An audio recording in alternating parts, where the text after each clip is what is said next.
for the masses. Headline edition, July 8, 1947. The Army Air Forces has announced that a flying disc has been found and is now in the possession of the Army. If the game is rigged, change the game. Game changer. I occasionally think how quickly our differences worldwide would vanish if we were facing an alien threat from outside this world. This is Fade to Black with your host, Jimmy Church, on the Game Changer Radio Network and KGRA, the Global Radio Alliance. I need your help to get to the year 1985. You're listening to Fade to Black with Jimmy Church on the Game Changer Network.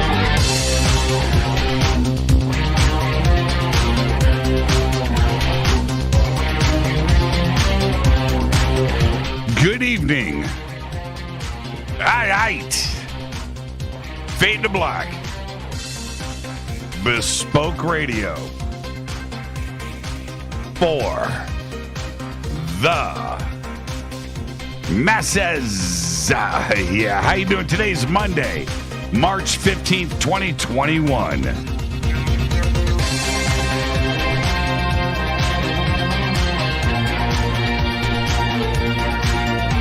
74 days into the new year. Only 291 days left. That's right. How you doing? How you doing? I hope you had a great weekend. We had an amazing weekend, and I'll talk about that in just a second, but we are live from a bunker somewhere in the middle of beautiful downtown Burbank, California, and I would like to welcome everybody listening all around the world, all across the United States. Hither and thither, to and fro, back and forth, up and down, east and west, north and south, far and near. This is Fade to Black for KJCR, the Game Changer Network, and KGRA, the planet. I am your host, Jimmy Church. What is cracking, everybody? How you doing? All right, we've got another amazing week lined up in front of us. And you know, I just can't wait to get through this week. What an amazing week we've got lined up. And I also know what's coming up over the next couple of weeks. Wow. And I mean, what an amazing week. And kicking off tonight, the one, the only Lee Spiegel. Lee Spiegel is here, and we are going to discuss why he has not talked to me for the last 3 years. That's what we're going to do tonight, because he worked on the phenomenon. And I might mention this to Lee. I remember it was about 3 years ago, maybe a little longer, but right in there. And I'm having a conversation with Lee, and I said, so, dude, can I get you on the show in a couple of weeks? He goes, nope. I said, okay, a week after? Nope. Week after that, Lee, let's look at the calendar. Nah, Jimmy, I'm working on a screenplay, and I'm going to be out of it. I'll talk to you in a couple of years. I was like, get out. What? And sure enough, so that movie was The Phenomenon, and we're going to be talking about that tonight. Lee has sent me some really cool pictures, some that go back a ways, of course. They all tie in to The Phenomenon eventually, and then he's got some really cool besides the scenes of Phenomenon. So I've got those tonight, and we'll share those with you for the first time. And so that's tonight. Lee Spiegel is here. We're going to be talking about lots of other things, of course, besides The Phenomenon, but that's tonight, and I can't wait to finally have Lee back on the show. He goes back to the very, very beginnings of Fade to Black, and it's very special when he is back with us. Tomorrow night, Stephen Bassett is here, and a lot of developments that are going on out there in Washington, D.C., and he's out there pushing things forward. We last had Stephen on the show right after the election, back in November and agreed to get Stephen back on the show to start to set this tone for 2021 and what we can expect. And we're already in the middle of March. So tomorrow night, another great conversation with Stephen Bassett from PRG. And then Wednesday night, first-time guest, very important gentleman, attorney James Lowe is here. And James is going to be talking about the UAP Task Force report that is being prepared for the Senate Intelligence Committee. He has written a new book, which I have, that will be limited distribution to go out to journalists and Capitol Hill in front of the task force report. And I'm going to leave it right there. It's going to be an amazing conversation with everybody Wednesday night, attorney James Lowe. And then, of course, Thursday night is another Fader night with open lines all night long. All right. Now, we just came off of an amazing weekend. We hung out Friday night with some friends of ours that I can't really say a whole lot at this point, but there were some researchers and experiencers that were gathered privately here in Southern California. And Rita and I were invited out to go and have dinner and hang out with everybody. So we did that Friday night, and it was really cool. We posted out a couple of pictures, but because of the story behind this and what is actually going on, it's not really cool to do a whole lot of disclosure there. But that was Friday night. Saturday, we had a birthday in the family. Happy birthday, Elise. And so that went down.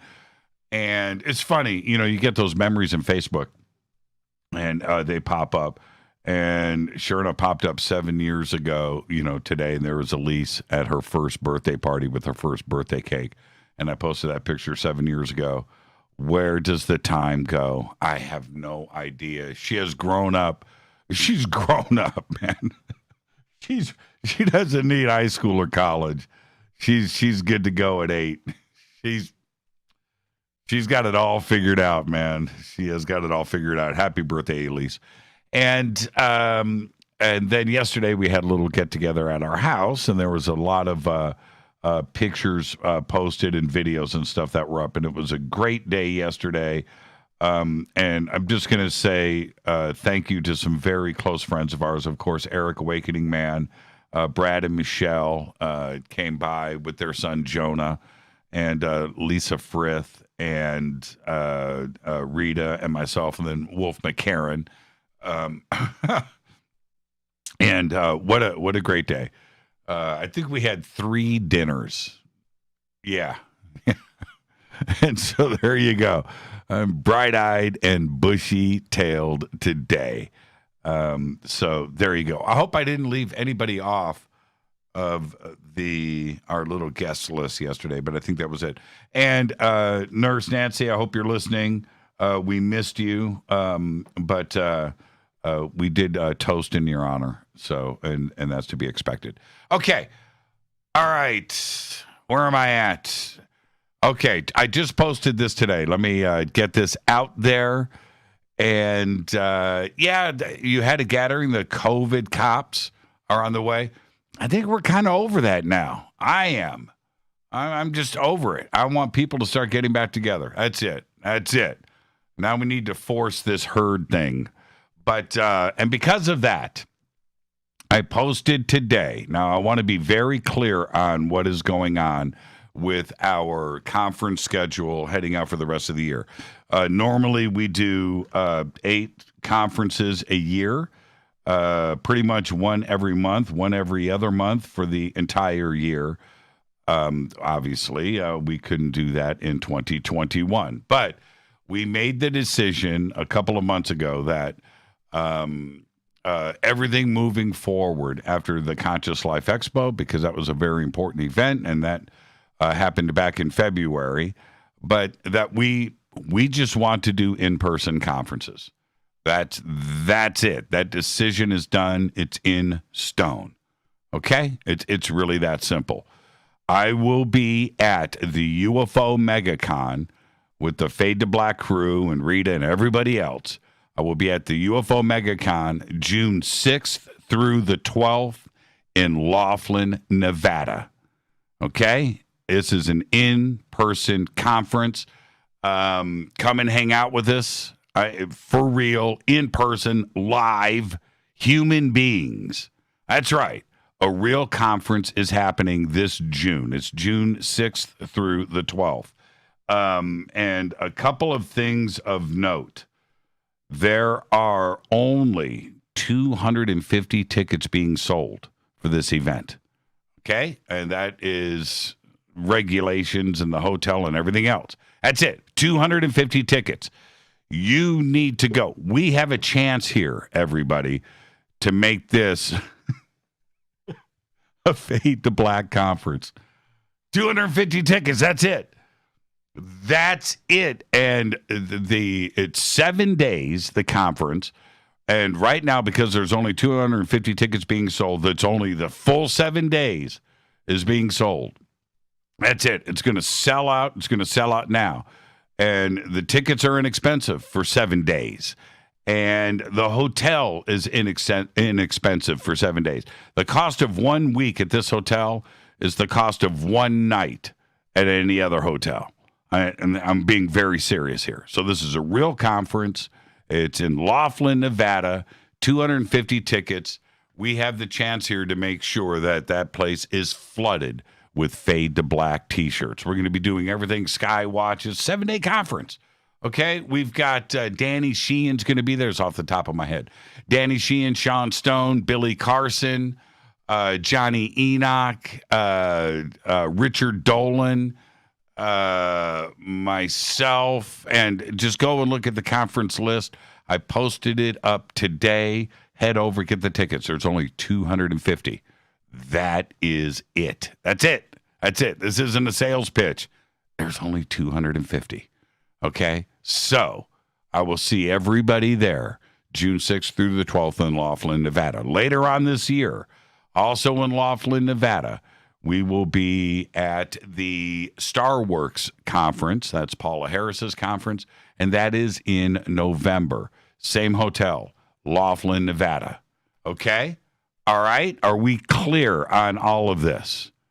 That's it. That's it. We are going to do our part to push this in person. We got to bring it back, man. We got to bring it back. I'm itching, especially after this weekend. Had such a great time seeing people. People! Got to get this back, man. All right. All right. Let's see. Follow me on Twitter at JChurchRadio. Follow me on Twitter at JChurchRadio. Also, today it happened, and, I'm here in the bunker, and I'm working and getting the show prepared, and I headed over to YouTube to get stuff done for the show tonight, and there it was, 100,000 subscribers on YouTube. So, and it was just strange to see that number there. I want to thank all of you. Everybody that's on YouTube right now, you guys rock. Okay? Every one of you. Thank you. Okay? To see that, I mean, it is just, and this is what's cool. We have all of our syndication and all of our things that we go to live every single day. And we archive on YouTube, but that we go out every single day. And YouTube is right there. It does its own thing. Thank you. Wow. Just thank you. Thank you. That's a measure of success for anybody. We know what YouTube is and subscriber counts and all of that stuff. But to see that number, 100K, it's wow. So just thank you. That's all I've got. From Rita and I, everybody here at Fade to Black, thank you. And I can't stress it enough how much I mean it. Thank you. Okay? All right. Let's move on to the breaking news. The Vatican. Now, okay, I could not. I had to read this story a few times today, and go to a few other news just to make sure I was reading it and understanding it correctly. But here it is. The Vatican said it cannot bless same-sex marriages, saying that God does not and cannot bless sin. End quote. Couldn't believe my eyes. In a statement issued today, the Vatican says it does not have the power to bless same-sex unions, nor do its priests have the power to bless homosexual couples who ask for religious recognition of their marriages. The negative response came in a formal response from the Vatican's orthodoxy, their official offices, the Congregation for the Doctrine of the Faith, to question about whether priests can bless gay unions. It came in a 2-page statement, which was published in 7 languages and approved by Pope Francis. Unbelievable. I'm going to leave that right there. Got some good news, though. Toys R Us. Toys R Us back in the news. Toys R Us has found itself in the hands of a new owner. That's right. The toy store looks to gain a foothold back into the retail market. New York acquisition and investment firm WHP Global announced today that it purchased a controlling interest in True Kids, Inc., the parent company of the Toys R Us, Babies R Us, and Jeffrey the Giraffe brands. Toys R Us has plans to reopen stores ahead of the holiday season in North America. That could include flagships, pop-ups, airport locations, mini shops inside of other retailers. And that is some great news. No word yet on Radio Shack. More than 100 suspected street racers have been taken into custody in Georgia after police surrounded them in a parking lot and deployed spike strips to prevent their escape. This is a true story. This went down yesterday. The Clayton County Sheriff's Office says the arrests happened early Sunday morning following its response to calls about cars performing stunts outside a Sam's Club store in Morrow near Atlanta. A total of 75 adults were hit with charges, including loitering, prowling, and possession of a firearm after being under the age of 18, while the parents of 27 juveniles were charged with curfew violations. That's right. That's right. The kids don't get charged. Not in Georgia. Nope. The parents do. That's a long night at the house, man. 48 vehicles were impounded and 4 firearms were seized. And that is your breaking news. Let's get the show cracking. Happy birthday to today, one of my favorite actresses, Frances Conroy. Today is 68. Of course, she played Ruth on 6 Feet Under. She's amazing. Dee Snider. Daniel D. Snyder. Dee Snider today, 66 years old. Poison's Bret Michaels today is 58. Sugar Ray's Mark McGrath is 53. And you love Sugar Ray. I don't care how heavy metal you are. You love Every Morning. Fly. What was that other? Someday. You love those songs. 53 years old. Foo Fighters. I remember, as you notice, with Dee Snider, I didn't say Twisted Sisters Dee Snider. Everybody knows Dee. But I did say Poison's Bret Michaels. I felt a little strange, but Sugar Ray's Mark McGrath. Didn't do that for Dee. Don't have to. I was going to say, Mark McGrath, back in the day, right? Sugar Ray is like it. And this was like 1990. I'm going to go 98. Like right in there. I'm not too sure on the date, but I know where I was working, around 98. And I wind up, I've got a coworker with me, and we're down in Beverly Hills, and we had to meet this company, and we had to meet some people in Beverly Hills at some place. And it was, I want to say it was at like a shopping center. My memory was right. But we were downstairs waiting for our car to valet, and I'm standing there, and it's just us. And up walks Mark McGrath. It's the nudist valet ticket. And I'm like, dude, right? I probably didn't even know his name. And he was the nicest guy. Hung out, talked to, man, I think he even danced a little bit. Might have even sang. He was a really cool dude. I'll never bag on Mark McGrath. So there you go. All right, our dead guy's birthday today is Arif Mardin.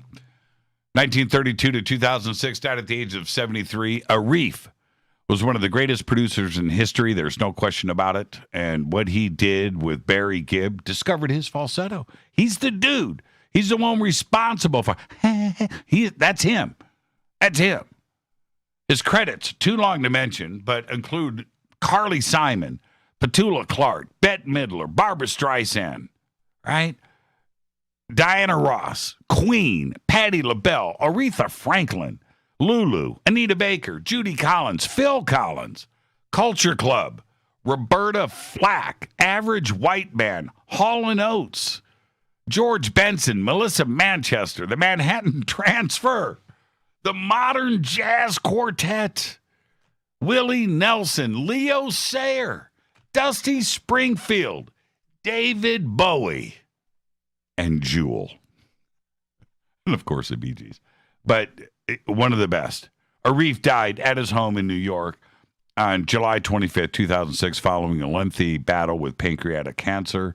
He was just 73 years old. Happy birthday, Arif. On this day in history, OTD, 44 BC, it went down. The Ides of March, not the band. Julius Caesar, dictator of Rome, is stabbed to death in the Roman Senate by 60 conspirators led by Marcus Brutus. Fader fact. That's a good one. Fader fact. In 1938, Wrong Way Corrigan was supposed to fly from New York to California. When he took off, everybody's watching. He takes off, makes a U-turn back into the clouds, and disappeared. 28 hours later, he showed up in Ireland. Wrong Way Corrigan. Let's not forget the character named Wrong Way Feldman, who showed up on 2 episodes of Gilligan's Island. He made a U-turn too. Wound up on the island with the rest of the castaways. Yeah, true story. True story. Tonight, very special guest Lee Spiegel is here to discuss the making of the phenomenon, where he has been for the last 3 years. But he's back. Tomorrow night, Stephen Bassett is here. We're going to be discussing disclosure and what's going to go on in 2021. Yep. And then Wednesday night, attorney James Lowe is here. He's just finished a new book. I got the advanced copy. It's a limited distribution book, and it is a handbook for the UAP Task Force report that will be given to the Senate later on in June. This book will be distributed. I'll let James tell everybody about it and why, to journalists and Capitol Hill in advance of the report's release. Thursday's another Fader night with open lines all night long. And I yapped so much tonight. I wanted to, I'll save it for, it doesn't matter. It's just another yapping, another flapping of the jaws. But I wanted to go back and relive a story that Steve Murillo told me one night. And I don't know where Steve and I were the first time he told the story, but we were at a gathering, and it doesn't matter where it was. But he tells me then, it was this long ago, he tells me about when he was out in the desert doing his sky watch that he was invited to by some other people for the first time. and he was having a conversation with somebody. They were outside, and this person said that he could get a UFO to flash him with his laser. He would, right? And so Steve said this guy takes out a laser and boop, boop, boop, 3 times at this UFO. Boop, boop, boop. And it's sitting up there. This guy said it was UFO. And Steve said he's standing there, and sure enough, this thing flashes back. Boop, boop, boop. And he does it once, beep, twice, 2. Steve's blown away. And now I'm listening to Steve, and I'm like, come on, man. It's like 8 years ago. I'm like, come on. Steve said, Jimmy, I take his laser.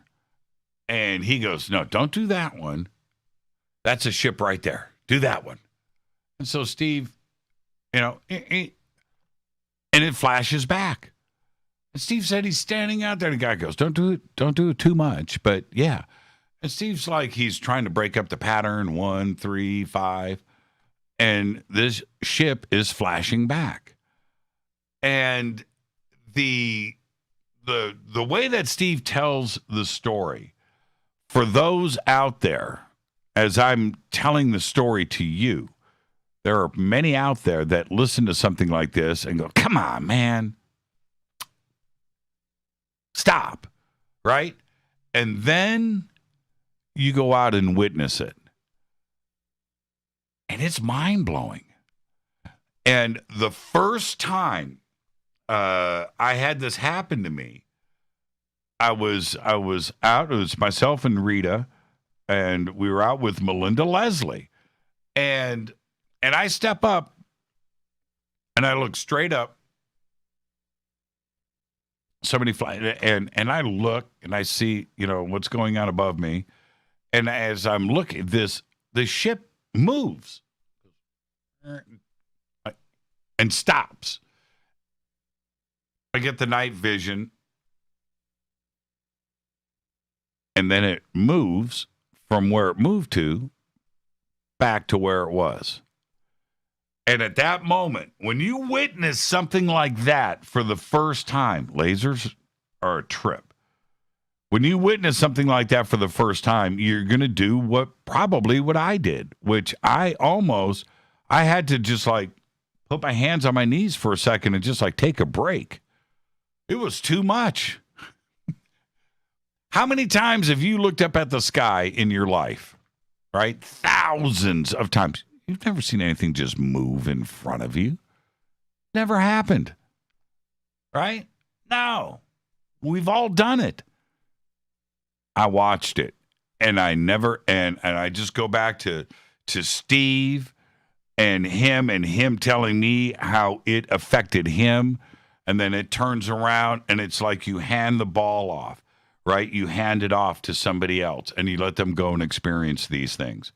That's what it's like. This is Fade to Black. I am your host, Jimmy Church. Tonight, the one and only Lee Spiegel is here. Be joining us in a couple of minutes. Tomorrow night, Stephen Bassett. Wednesday night, attorney James Lowe. Thursday night is another Fader night with open lines all night long. We've got an amazing week in front of us. And then tomorrow night, I'm going to make the announcement. I'm going to do an event with the Dark Zone at the end of this month. And it's probably up on the Dark Zone website. I think it's going to be ready tomorrow. But we are going to go and investigate an LAPD police precinct right here in Southern California. That's right. That's coming up March 27th, Saturday. It's an all-weekend event. I'll be hanging out with the team on Saturday night. Going to go get my ghost on. This is Fade to Black. I'm your host, Jimmy Church. I'll be right back. This is Nicole Church, daughter of you-know-who, and you're listening to Fade to Black on JimmyChurchRadio.com and the Game Changer Network. You're listening to Jimmy Church, Fade to Black. Fade to Black will now pause for alien identification. The station that talks the net. KGRA Radio. Introducing the Game Changer blend from River Moon Coffee that delivers a customized blend made specifically for the Fadernauts. If the game is rigged, change the game. It's a bolder cup with some bite. Game Changer is the coffee of choice for those that prefer an organic dark roast that is slightly lighter and milder, but it's still dark. With wild notes of pecans and chocolate with a rich, balanced, full-bodied cup that is roasted to perfection for a great coffee to start your day, as an after-dinner coffee or anywhere in between. Artisan, small batch roasted to perfection. USDA certified organic, all River Moon coffee is freshly roasted and packaged in the USA. Just go to rivermooncoffee.com or click on the banners over on our site and use the promo code F2BBLEND for 15% off of your order today. rivermooncoffee.com. This is the only way forward. This is Fade to Black. Make contact. KGRAradio.com. This is Jimmy Church of Fade to Black, and you can get our podcast for just $2 per month. All you have to do is click on the podcast banner over at jimmychurchradio.com. Hi, folks. It's troubling times, and fear is pushing emotions, which in turn pushes health the wrong direction. Do you ever get an ache because life is uneasy? Try Life Change Tea at getthetea.com. Life Change Tea works on your digestive tract, helping to move food through quicker and comfortably so your health is spot on. Life Change Tea may not help with world issues, but it will help with your digestive issues. A glass a day helps keep the intruders away. So, change your life today. Log on to getthetea.com. That's getthetea.com. If your health game is off, get on by ordering Life Change Tea. Getthetea.com. And while you're on our site, look around at the great non-GMO organic supplements. And if you're a sales shopper, go to our specials page and see what's for you. I've been drinking the tea for 12 years, and I'm sure glad for its health benefits. Again, that's getthetea.com. Getthetea.com. The tea that makes you go. Fadernauts. When you think about the future of our country and where we're headed, do you wonder about the food supply? I do. Disruptions in the food supply chain could be disastrous, and they usually occur with little warning. That's why the smartest thing you can do today is to stockpile emergency food, water, and other essentials. I personally recommend My Patriot Supply. They're the nation's largest emergency preparedness company, serving millions of customers for more than a decade. In fact, they're the only source my family trusts for our preparedness plan. You should too. Right now, save 20% off a full 4-week supply of delicious meals that provide 2,000 calories a day. Saving 20% helps too, doesn't it? Especially now. So go to preparewithjimmy.com and get ready. That's preparewithjimmy.com. There's no time to lose. Do it now. 9 out of 10 geneticists agree. Fade to Black is not your father's radio show on the Game Changer Radio Network and KGRA, the planet. Hi, this is Rob Reiner from Anvil, and you're listening to JimmyChurchRadio.com. What's up? I'm Chris. What up? This is Kyle Matthew. You're listening to Jimmy Church Radio.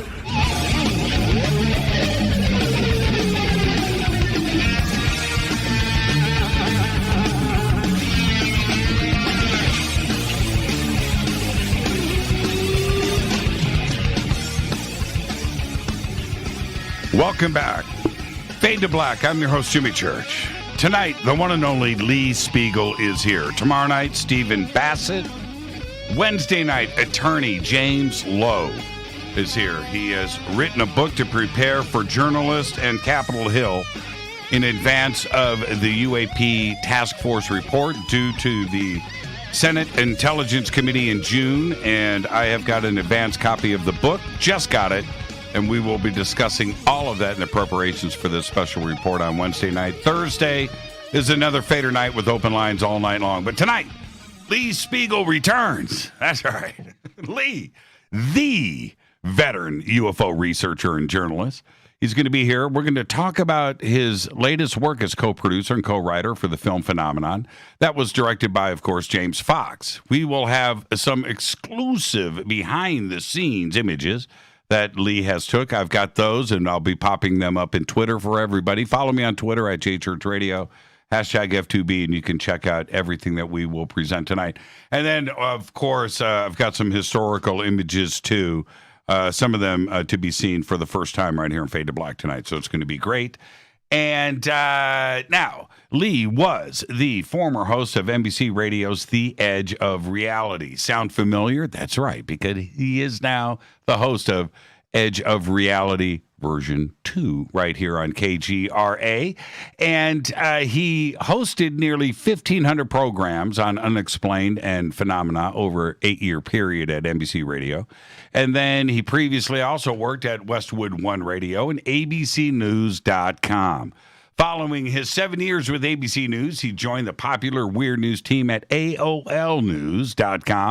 And then AOL merged with the Huffington Post, and Spiegel continued with the company writing all kinds of stories, and even one of yours truly. Yeah, I remember that phone call. So does Lee. We'll get to that in just a second. And he is the only person in the history to produce, in 1978, a major presentation at the United Nations on the subject of UFOs. And, of course, he currently hosts The Edge of Reality on KGRA. I would like to welcome back Lee Spiegel. Lee, good evening, my man. How you doing? Well, thank you, Mr. Church. How are you doing tonight? I'm doing better now that you're here, finally. You know, it's so weird because I realize, I probably say your name more than I say anybody else's name in my current life. Every Thursday, at the end of my show on KGRA, I always say, up next, Fader Night with Jimmy Church. So stay tuned. Man, I can't get around it. Man, you saying that just warms my heart, man. Just saying that. And now, okay, Lee, we've got so much to discuss tonight, and I've got here in my notes, I've got one note, and we're going to get to this. Everybody, this is my preparation for Lee Spiegel. I'm just going to let you guys know. This is it. Blank page, Lee Spiegel, Les Paul. Okay, so that's my preparation for the show tonight, Lee, and we're going to get to Les Paul in a second. I want to go back, and you may not remember this, but you and I had a phone call. I mentioned this in the warm-up to the show, and it was 3 years ago, and you were going through some transitions, and there were things going on, and we were talking about that. And we don't need to get into those details, but I said to you then, I said, Lee, I want to get you on the show in a couple of weeks. And you said, I can't, Jimmy, I'm busy. And I said, okay, well, the week after. No, Jimmy, I'm busy. I said, well, Lee, okay, let's look at the calendar. What are you doing in a month, busy dude? Jimmy, I'm working on a screenplay, and I'm going to get back to me in a couple of years. And that was 3 years ago, dude. Yeah, Do you remember that phone call? I remember not doing any interviews at that point because I was working on partially doing the script for the Phenomenon. And I was also still gathering materials because in 2017, 3 years ago, well, it's almost 4 years now. Yeah.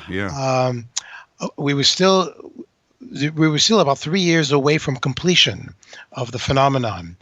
And one of the things that I had to do was basically I had to transcribe every single word in that hour and 40-minute presentation. Took me months to do. Because the distribution company wanted to perhaps translate the movie into different languages, and they were going to outsource the narration and all the talking heads to some other place to do the what they said was going to be a credible transcription. And I said to James Fox, no, let me do it, because not only am I a writer, but I'm also with Huffington Post. I'm a really good copy editor, and I can spot things if an I has not been dotted or a T has not been crossed, grammatical problems, bad spellings, typos. You don't want to give this to someone who doesn't understand how to do that. It's got to be done perfectly the first time. And James said, do you have the time to do it? And I said, yeah, I do, because I want it to get done the way it should get done. Total credibility. So that took me a long time to do, and I was trying not to focus on anything else at that point. So I apologize. I didn't mean to hurt your feelings. 4 years. But you know what? Water under the bridge, Lee. Water under the bridge. This is the thing. Back then, as you know, James was leaking to me scenes from the film and getting my comments on it. And I had James on the show a couple of times, and it was, this thing, and we couldn't discuss a lot of it. But I saw and told James on the air many times, holy crap, if you keep your foot on the gas, this is going to be cinematically beautiful. And he's got the challenges of his previous work, which was already great, right? Out of the blue, right? I know what I saw. 2 tremendous documentaries that are held in such high regard. And we had waited for this and waited, but I knew how good it could be. Now, here we are now. The film is a success and it's great. But did you know 4 years ago, as you were seeing this come together, that you would eventually get this kind of success out of the film? Well, the only reason why I said yes to James initially was because I had been involved with some other previous documentaries about UFOs. Some where I was just a talking head on screen. One in particular, I think it was called Aliens on the Moon, The Truth Comes Out, or something like that. Oh, you had the leather jacket on. And I had I remember that. Yeah. And a god-awful, ugly purple scarf. That's right. I felt like Prince, the Prince of ufology, in those cuts. You were dashing. Don't sell yourself short. But okay. But going back to, did you have any idea? Because wow, this is yeah. I mean, when I knew that, when James first approached me prior to 2017, and I knew that he was doing some kind of a follow-up to Out of the Blue, and I Know What I Saw. I already knew at that point, if it's going to be his energy and he's in charge of it and he has control of it, at least at that point, then yeah, I would certainly be crazy not to want to get involved and be part of the team. But at the time, I was still working for HuffPost. I was one of their feature writers. I was the only main writer working for a large company like that, writing about UFOs and the paranormal and science all at the same time. And I told James it would be considered a conflict of interest for me to write for them and write for you and be part of your production. So I said, if this goes on long enough, maybe we can work something out in the future. Well, the gods decided to show themselves, and at some point in 2017, there was this thing that happened that Huffington Post was merging with other companies, and they were suddenly having too many employees doing a lot of the same jobs, and there was a gigantic layoff in the middle of June, and I was one of the people laid off. They just didn't think that UFOs or the paranormal or even science was necessary for HuffPost. And so I was called into a room, given my walking papers, went back to my desk while I still had the desk for a few minutes, and I called James, and I said to him, "Is your invitation still good?" He said, "Why? Did something happen?" And I said, "Yeah, I've just been laid off." And he started to laugh uncontrollably. I said, "Well, okay, that's a nice reaction." He said, No, listen, no, I'm not laughing because you got laid off. I'm just happy now for my good fortune that now you can say yes. And that same day is when I started being part of the Phenomenon team. I'll never forget, you and I talked. You were walking out of the Huffington Post. You were heading home. And you said, "Jimmy, I'm leaving the building, but I'm working on this screenplay." And I was bummed for you, and you're like, "No, man, it's all good. No. I can get this done." At the time, I didn't know it was the phenomenon. You kept you stayed professional on it. I had no idea, but here we are today. What an incredible film! You know, we didn't even have a title for the film for the longest time. We were going back and forth. Originally, in the earlier years, when James started working on the film, the working title was The 701. The 701, right. Yeah, that's right. And for those in your audience who don't know what that means, at the end of Project Blue Book, the United States Air Force's official UFO study in the 1940s and 50s, and it ended in 1969, after going into and researching and studying somewhat like 13,000 reports, everything could be explained away except 701 reports. And it always stayed that way. Now, and this is where I'm going to do an interesting segue. Okay. In that, don't worry, everybody. It all ties together. Lee and I were talking earlier today and found out, and without getting into the crazy part of the details, because that would take up the rest of the show, that Lee and I have some very similar stories about our childhood and how we got into the game. And so everybody knows my story. Many don't, in that I talk about it every night on the air, Lee, so everybody knows what. But for you, you started off as a musician. You worked at a music store. You were at Sam Ash. I was at Guitar Center, right? The two competitors. Right. Before our broadcast careers and before UFOs took over our lives. And then this is the setup, everybody. So we're exchanging stories, and then earlier tonight, Lee started to tell me his Les Paul story. And I stopped you because I saw where this was going. Okay, I'm going to let you go first. Okay. Tell me the Les Paul story, Lee. In, let's say, 1993, I was working for a well-known radio production company in New York called Radio Today. And we produced a lot of different music programs that were syndicated. One of those shows was called The Soundtrack of New York. And it was basically all the things of New York that's really interesting, interesting occupations, strange people, interesting people that also would involve the sounds of New York. And this show was only produced and distributed and syndicated for the people in Japan. They loved everything about New York, the folks in Japan. And so I was always on the lookout for interesting things to find someone to do an interview about, and also to see, can I go someplace where I'll be able to get some interesting sounds. Side note, the scariest place I ever went in capturing the sounds of the city, are you ready for this?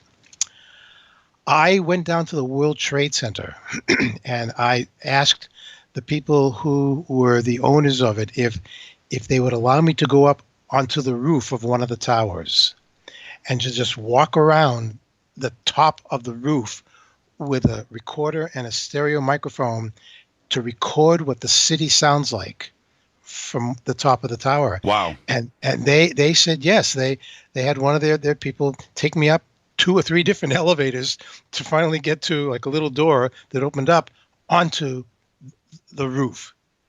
I'm looking across to the other tower where they had the giant antenna. Mm-hmm, mm-hmm.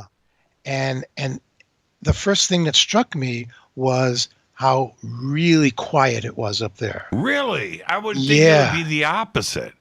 It was quiet. Was that a boring recording for the Japanese? No,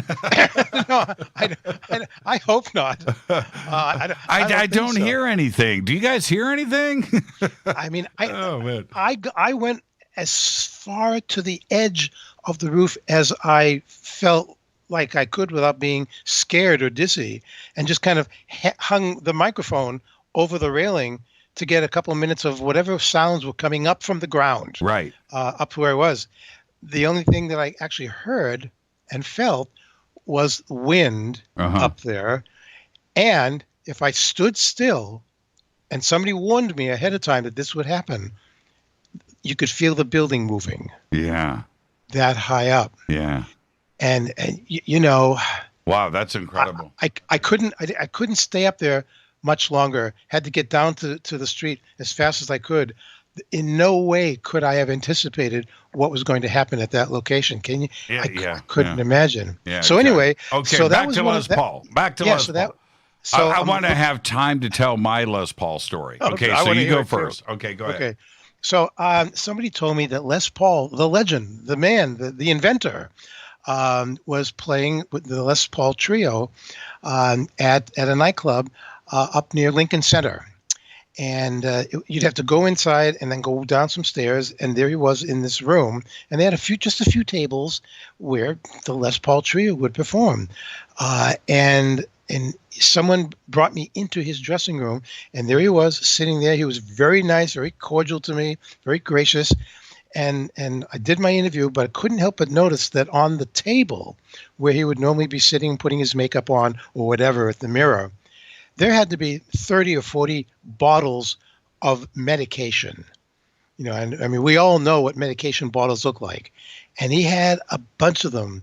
And I was trying not to stare at his hands, but it was impossible not to do that. And yet I knew, because he was getting much older then, and he'd had either it was arthritis or just the natural progression of age.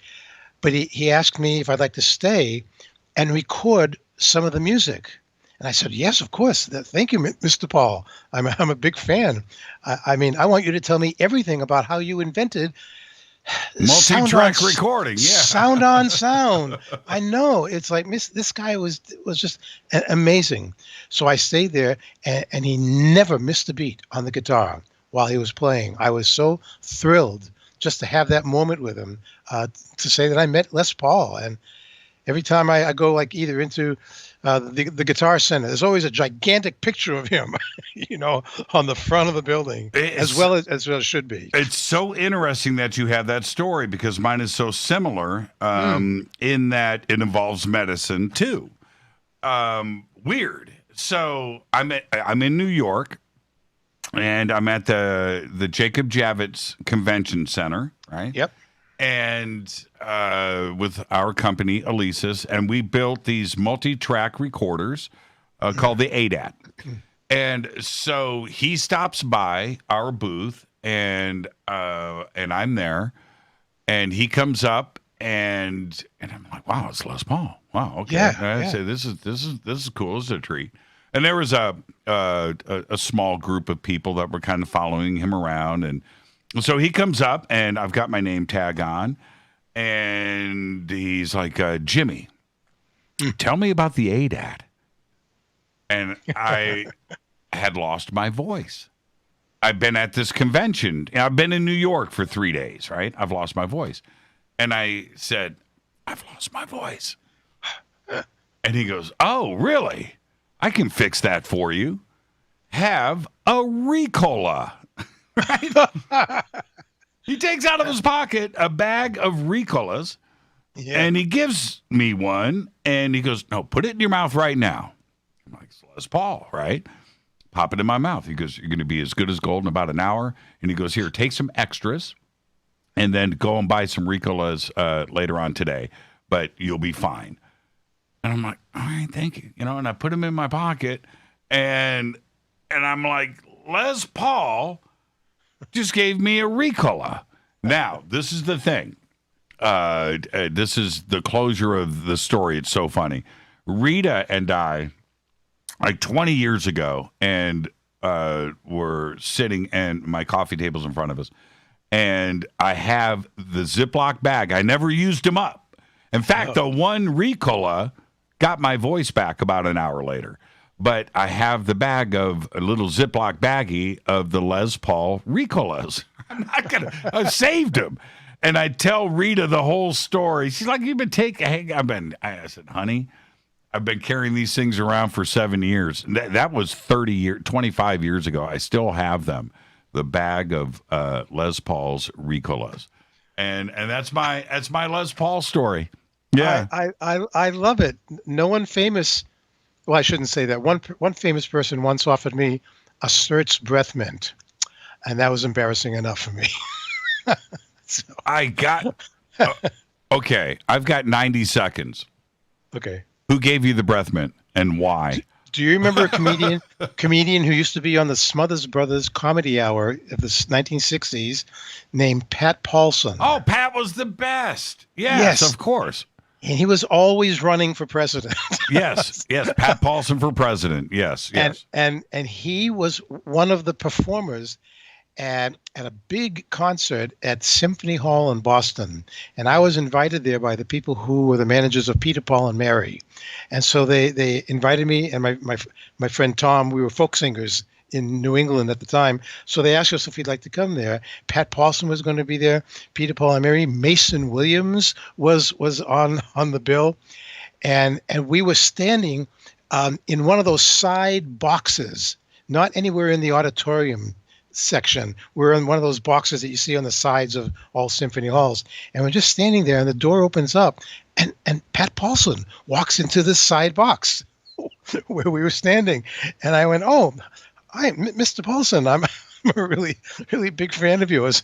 And he immediately reached into his pocket and he said, "Have a mint." It's like, okay, thank you. I'm so embarrassed, but it's just great to meet you. Yeah, that's when you do the breath check, right? Yeah. You do the breath check. Let's take our break right here. Our guest tonight, Lee Spiegel. It's going to be a great conversation. We've got a lot to go through tonight. Stay right there. This is Fade to Black. I am your host, Jimmy Church, on the Game Changer Network and KGRA, The Planet. We'll be right back after this short break. Stay with us.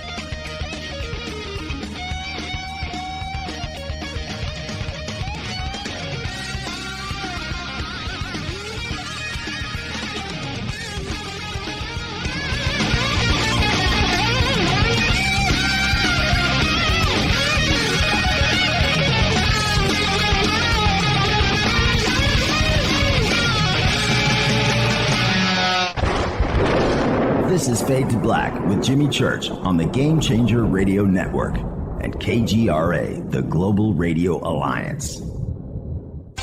This is KGRA Digital Broadcasting Station, Salt Lake City, Utah, Van Buren, Arkansas. Hello, my name is Billy Carson, and I'm a best-selling author and the founder of ForbiddenKnowledge.tv. Together with my team, we have built an all-new conscious streaming TV platform designed with every family member in mind.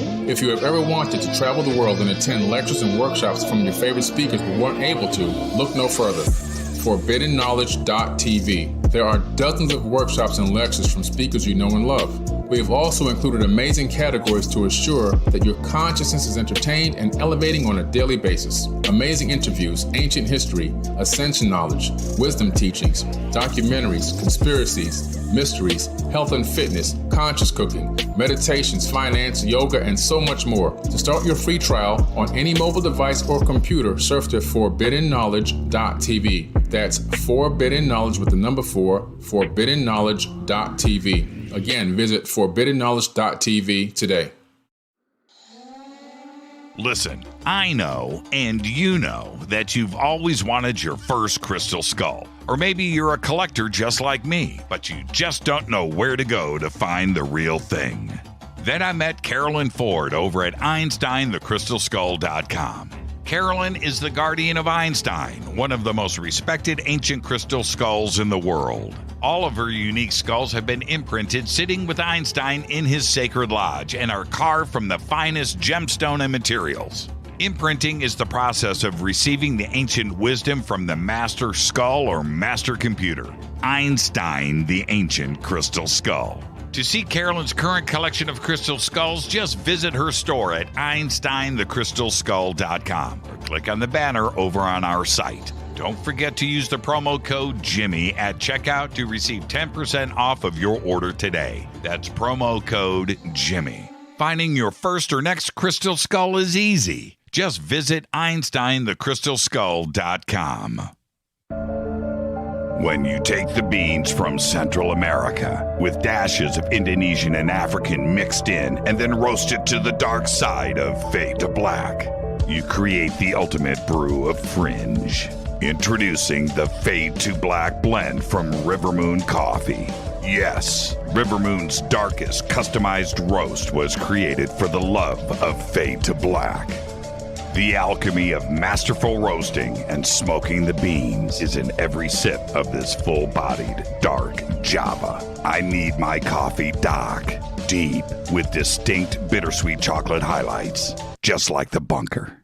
Leaning further into the darkness of the roast is Fade to Black blend from Rivermoon Coffee. Just click on the banner at jimmychurchradio.com and use the promo code F2BBLEND for 15% off of your order today. Hello, I'm Katie and you're listening to my main man, Jimmy Church, on jimmychurchradio.com. Hi, this is Ray Hobbs here, repping the planet, and you're listening to my good friend, Jimmy Church, Fade to Black, on the Game Changer Network and the KGRA Digital Broadcast Station.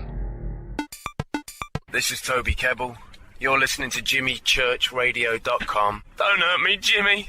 I'm only little. Hey, I'm Adrian Grenier. And this is Ari Gold. We're the Honey Brothers. We are of the Honey Brothers. Hey, I'm Adrian Grenier. And I'm Ari Gold. We're the Honey Brothers. And you're listening to Jimmy Church. The Revolution. This is Jimmy Church of Fade to Black, and you can become an official Fadernaut by just going to our membership section at jimmychurchradio.com. Hello, this is Serena Wright Taylor from Conscious Life Expo, and you're listening to Fade to Black with Jimmy Church, who holds the Lucky Pony record for the best astrological chart since 1963. True story. This is Micah Hanks of the Gralien Report, and you're listening to Jimmy Church on Fade to Black, across the globe on the Game Changer Radio Network and the one and only KGRA Radio, The Planet.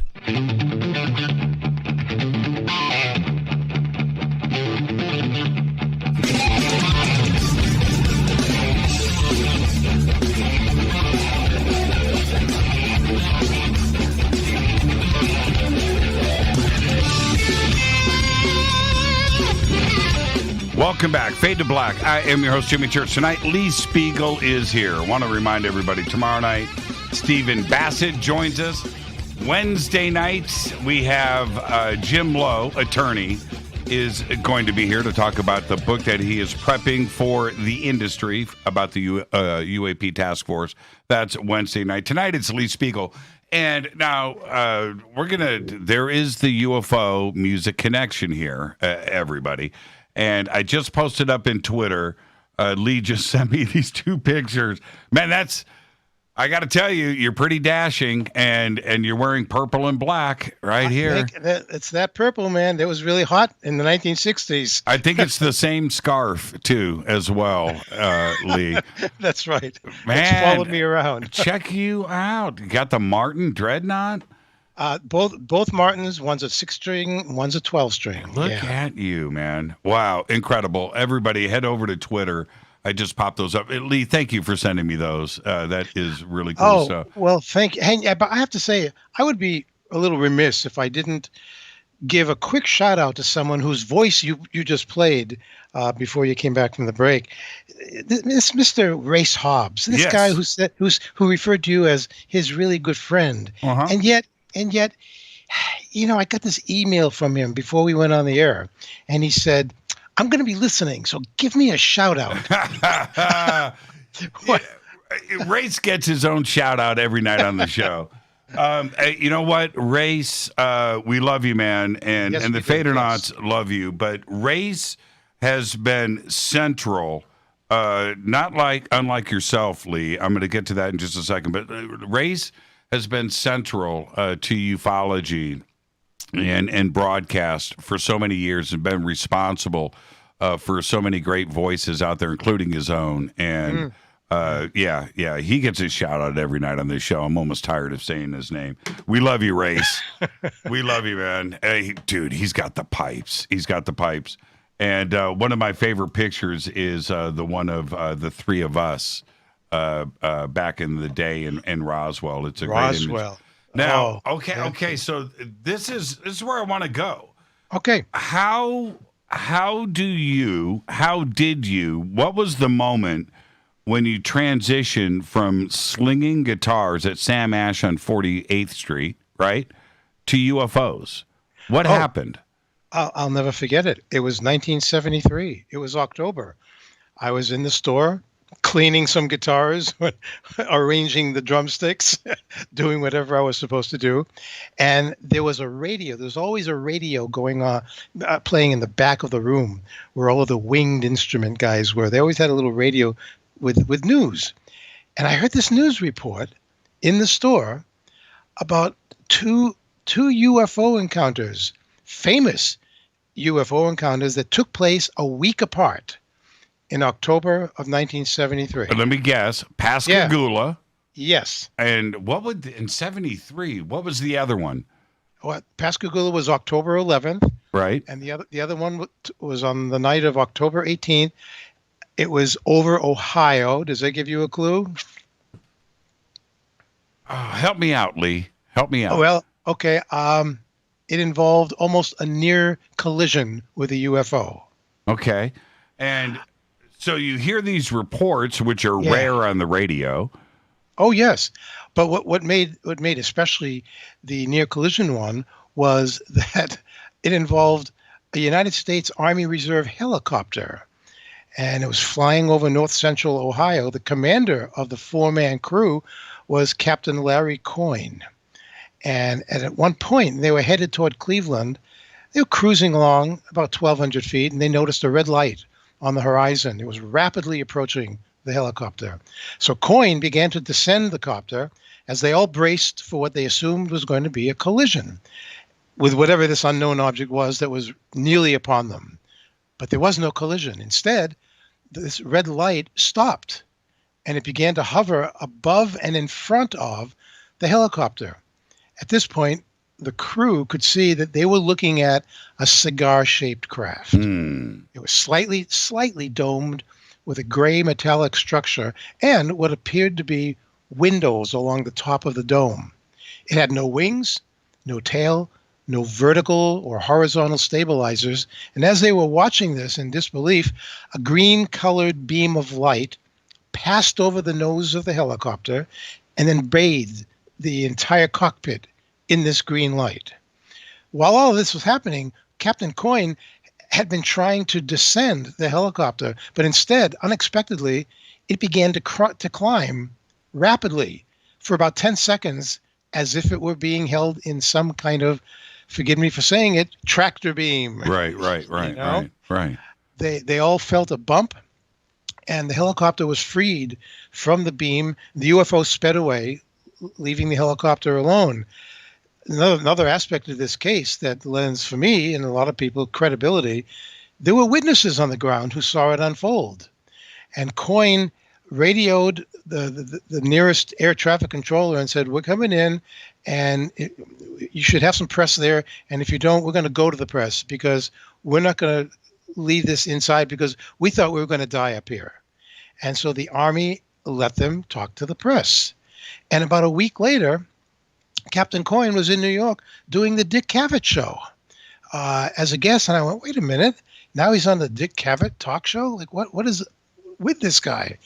And so all of a sudden, these two incidents, first, the one in Pascagoula, Mississippi, that involved the two fishermen, Calvin Parker and Charlie Hickson, who were fishing, and they said this craft came down and took them aboard. For a while, they were probed and examined before they were brought back to the pier. And for some reason, that made some headlines. And it's still relatively unexplained to this day, as is the Larry Coyne helicopter incident. So those two incidents just totally caught my attention. And I just thought, well, what's going on here? I want to know more about this.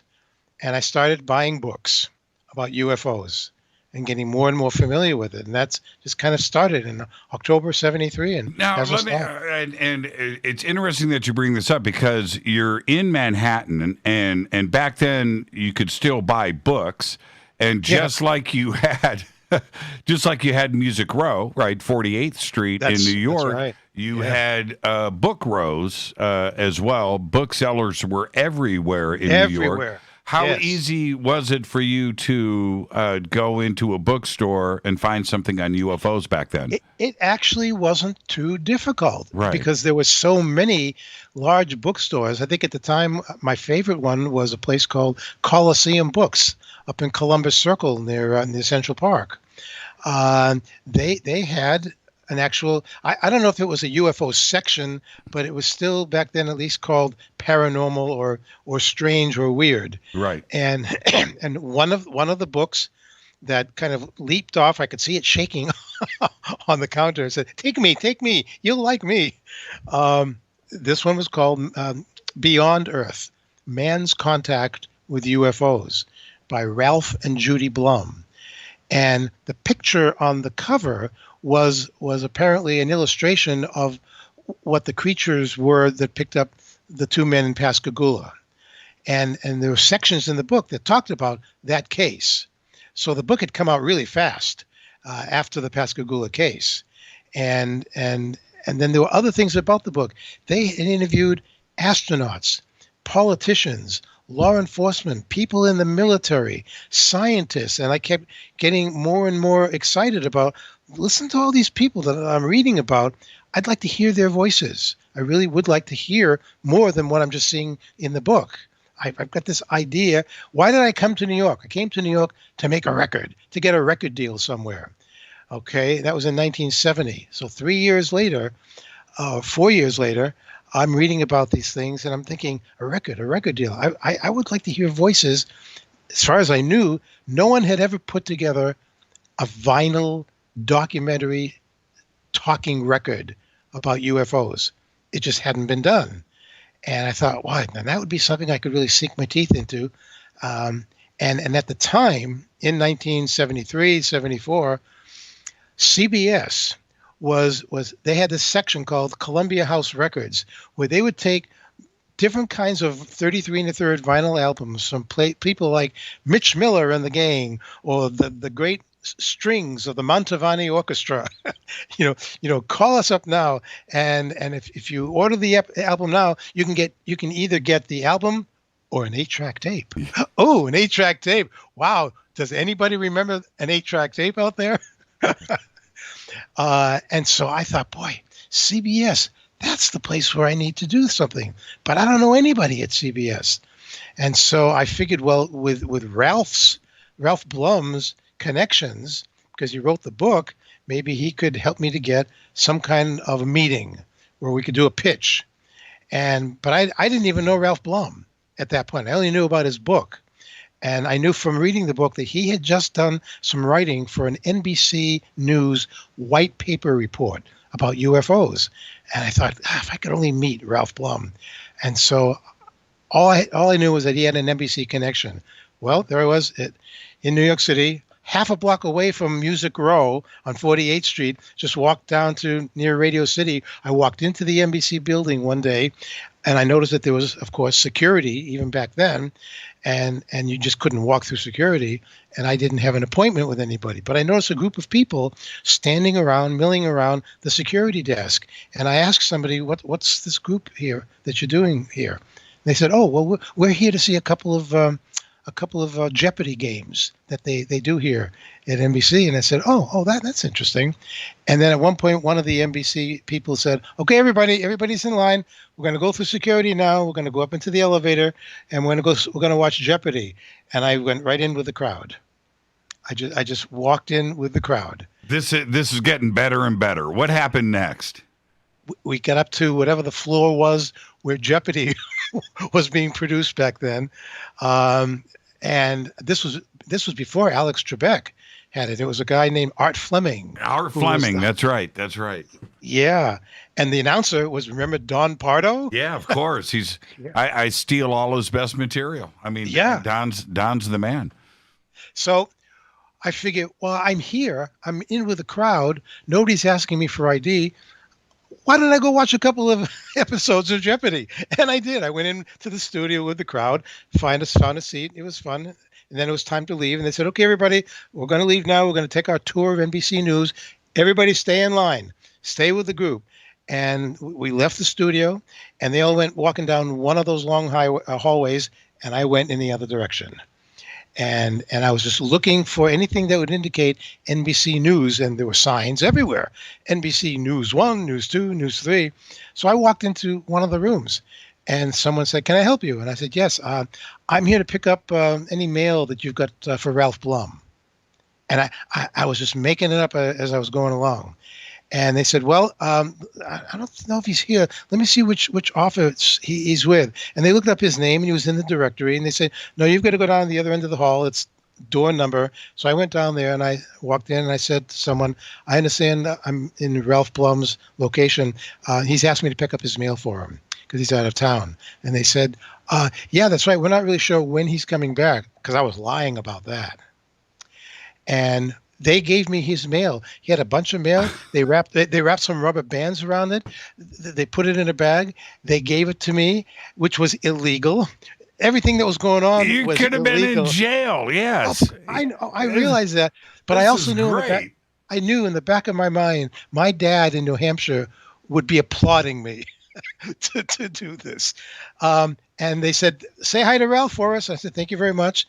And I left the NBC building, looked at some of the letters. He obviously had a Madison Avenue address. Into a cab I went, "Take me to this address."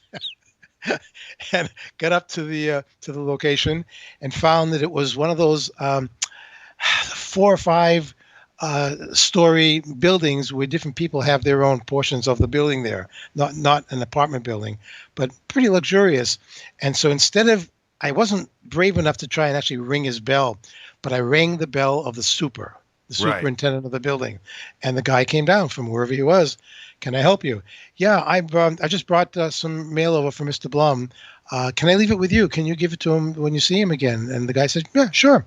I said, "Thank you." He took the mail, but before I said, "Hold on, I just want to write a little note to Ralph." And I just wrote, "Dear Mr. Blum, my name is Lee Spiegel. I'm a real big fan of your book. I've come up with an idea of a way that you can really promote your book even more. Here's my phone number. I really hope to hear from you. Lee Spiegel." And I gave it to the superintendent. And I went home. And a couple of days later, my phone rang. And I said, "Hello?" And the voice said, "Is this Lee Spiegel?" "Yeah, yes, it is." "This is Ralph Blum. How the hell did you get my mail?" This is the best story ever. Is it true? Is it true, Lee? It is. And when I told him the story, he really wanted to meet me. He said, "That's the best story. Of course, I could have you arrested." Yes. For what you did. But I'm so intrigued by this. "Yeah, I'll meet you for coffee somewhere." And we became really good friends. And he liked my album idea of trying to interview people that were in his book, that he could arrange for me to meet. He had all their contact numbers around the country. Of course. And I said, if you could help me to get a pitch done at CBS and get some front money from the record company, and I'll take some of the money. I'll buy whatever is the best small cassette tape recorder, because I want to do these recordings on cassette. It's all we had available at that time to travel with. He said, "Yeah, we'll do it. I'll go there. We'll do the pitch." And that's what happened. We went to CBS. It was an amazing experience. He did most of the talking because this was the kind of guy he was. But he convinced them that if they gave me the money that I needed, that I would take the equipment, travel around the country, and I had a list. We'll do astronaut Gordon Cooper, astronaut Jim McDivitt, politicians, blah blah blah, scientists, J. Allen Hynek, Stan Friedman, and they said okay, because I knew that if they said okay, that meant not only was I going to get a record deal out of it. The whole reason why I went to New York with my guitar was to get a record deal, but the possibility of having it advertised on primetime TV as an infomercial had never been done before with any UFO product. And they said, yeah, and we'll let you produce and write the TV spot for it too. Now, I remember us talking about, I never got the story behind the album. But I remember us talking, the first, UFO, talking record of case history. I never got the backstory. That was a lot of work. How did you feel to finally get it released? That was the first time that I started asking friends of mine, please pinch me. I can't believe that we pulled this off, that they're actually letting me do it. It was also the first time I ever got onto a plane to fly anywhere. And I'm suddenly flying around the country, meeting all these incredible people and getting these interviews for the album. It was just like one of those amazing things. And I thought, well, okay, there's a lot to be said about the concept of creating your own reality. So Jeopardy. Yeah. Jeopardy put you in the center of every breaking UFO story in the next 40 to 50 years. How crazy is that? I know. I know. Listen, when I was a kid, 10 years old, living in New Hampshire, and we had our little black and white TV, whenever there was a UFO flap or major sighting somewhere in the country, and there was a press conference where the government or the Air Force was trying to explain it away, they always brought out this guy in a suit. He had a pipe. He had this little goatee beard, and it was a scientist that kept coming out to explain the UFO stuff away. And I kept thinking, wow, this is a scientist. I don't really know much about what scientists are, but he's pretty cool. Talk about, if anyone had said to me at that point, you see that man on TV? In a few years, when you're a little older, 5 years, you're at the UN. You and he are going to become really close, where he's going to be like the grandfather you never knew. He's going to be one of the first people you're going to interview for a documentary record album. And it all happened like that. Just amazing. That is amazing. Have you, and I want to continue with all of this, and when we come back, when we go into the break, we're not there yet. I'm letting everybody know. I'll post a bunch of pictures, and we'll discuss those when we come back. Sure. But between 1973 and everything that started to unfold over, the next 4 or 5 years leading up to the United Nations, did you ever have your own UFO experience? Well, funny that you should ask that. In the middle of 1975, while I was working on the production of the album before it was actually released, I was sitting in my apartment in New York, going over the interviews, transcribing things, writing some of the scripts, and my phone rang, and it was Dr. Hynek calling me from Evanston, Illinois, the Center for UFO Studies. And he was calling to tell me that he'd been getting phone calls for several days in a row from police officers, sheriff's deputies, highway patrolmen, law enforcement personnel from Lumberton, North Carolina, who were seeing something strange in the skies there, and they didn't know how to explain it.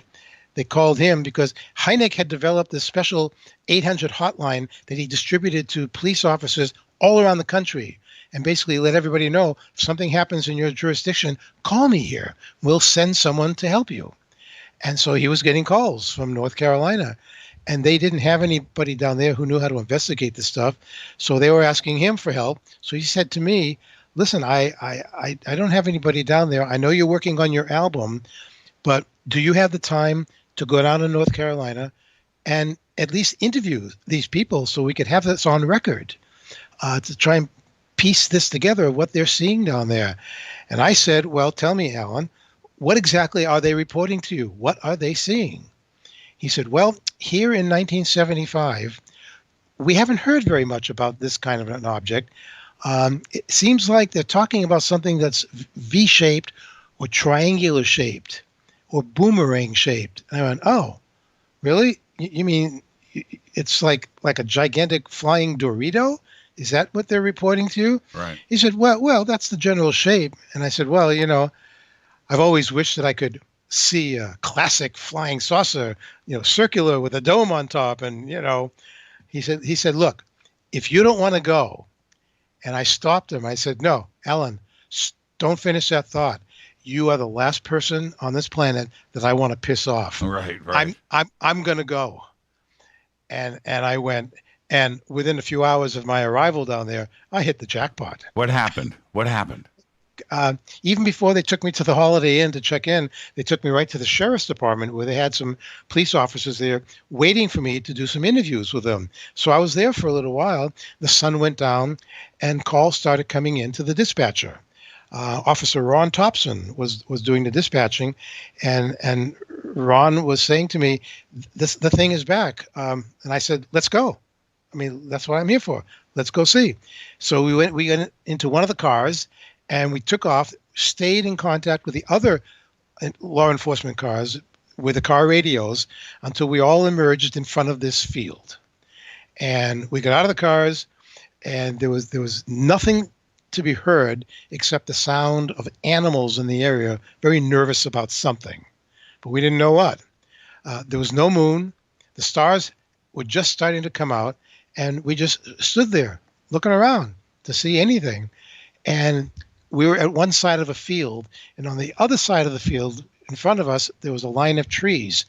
And from our left, moving to our right, above the line of trees, there was a white light, and it alternated with a red light. Just was going white, red, moved very slowly until it stopped right about almost directly on the other side of the field from where we were.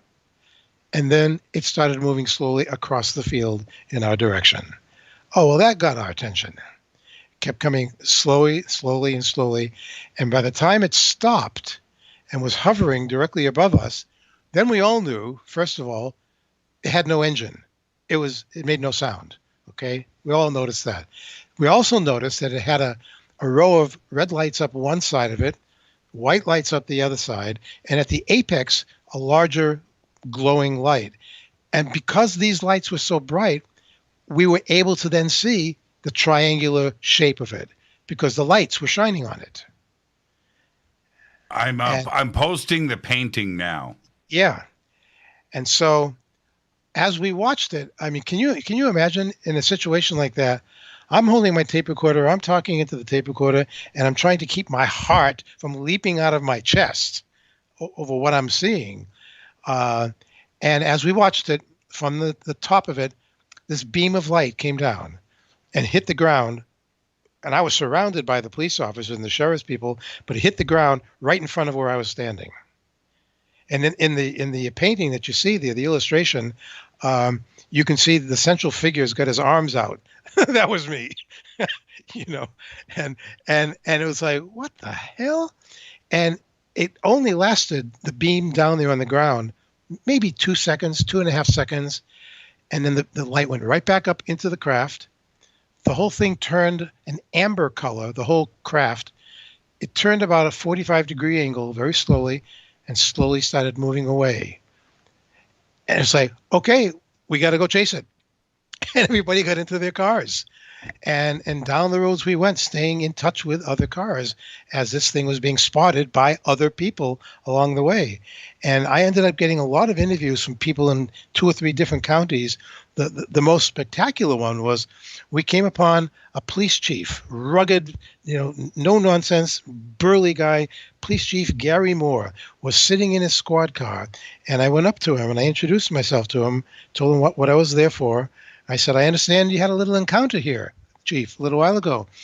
Can you tell me about it? He said, yeah.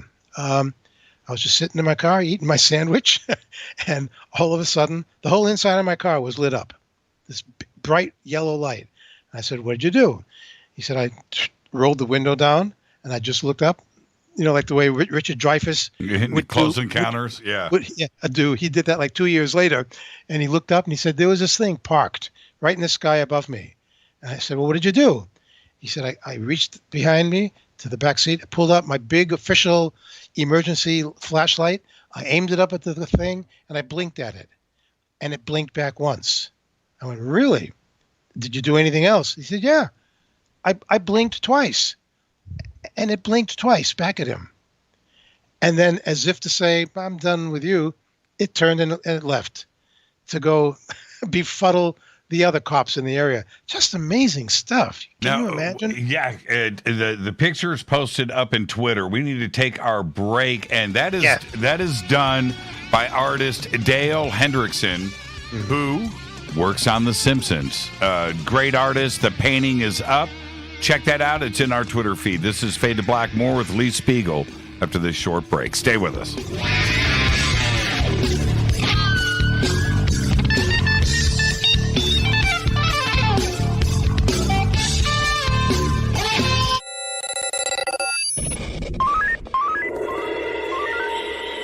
here. We listen to Jimmy Church.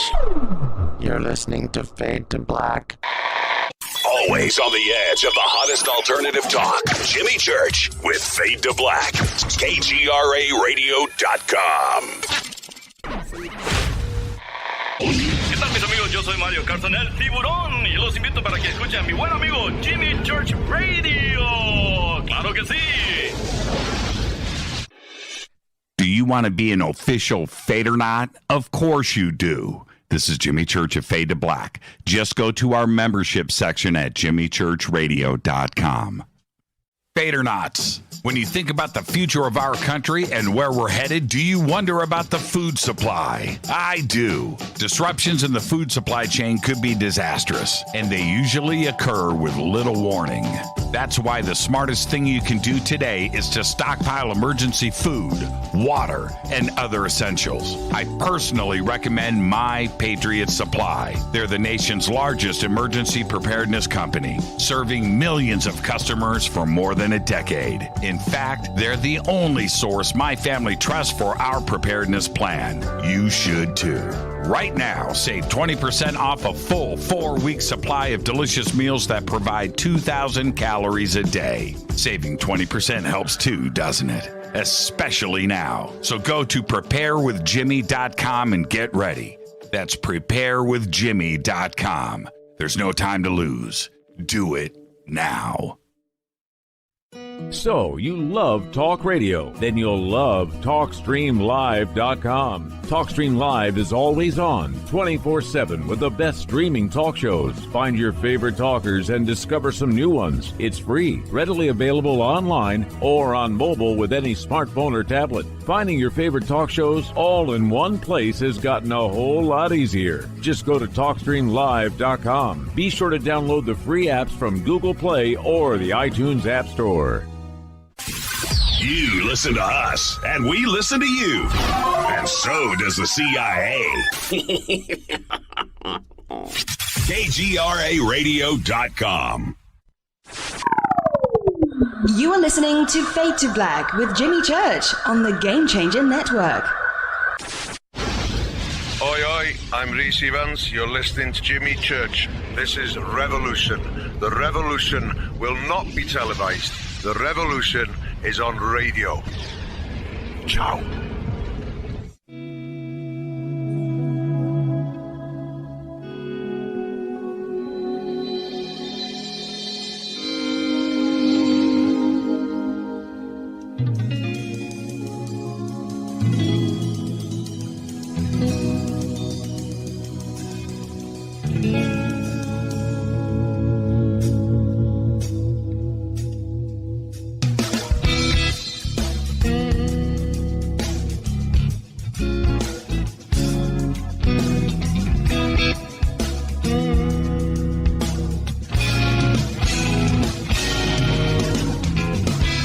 Welcome back, Fade to Black. I'm your host, Jimmy Church. Tonight, Lee Spiegel, and I've just posted up in Twitter a group of shots from the United Nations, which we're going to discuss next.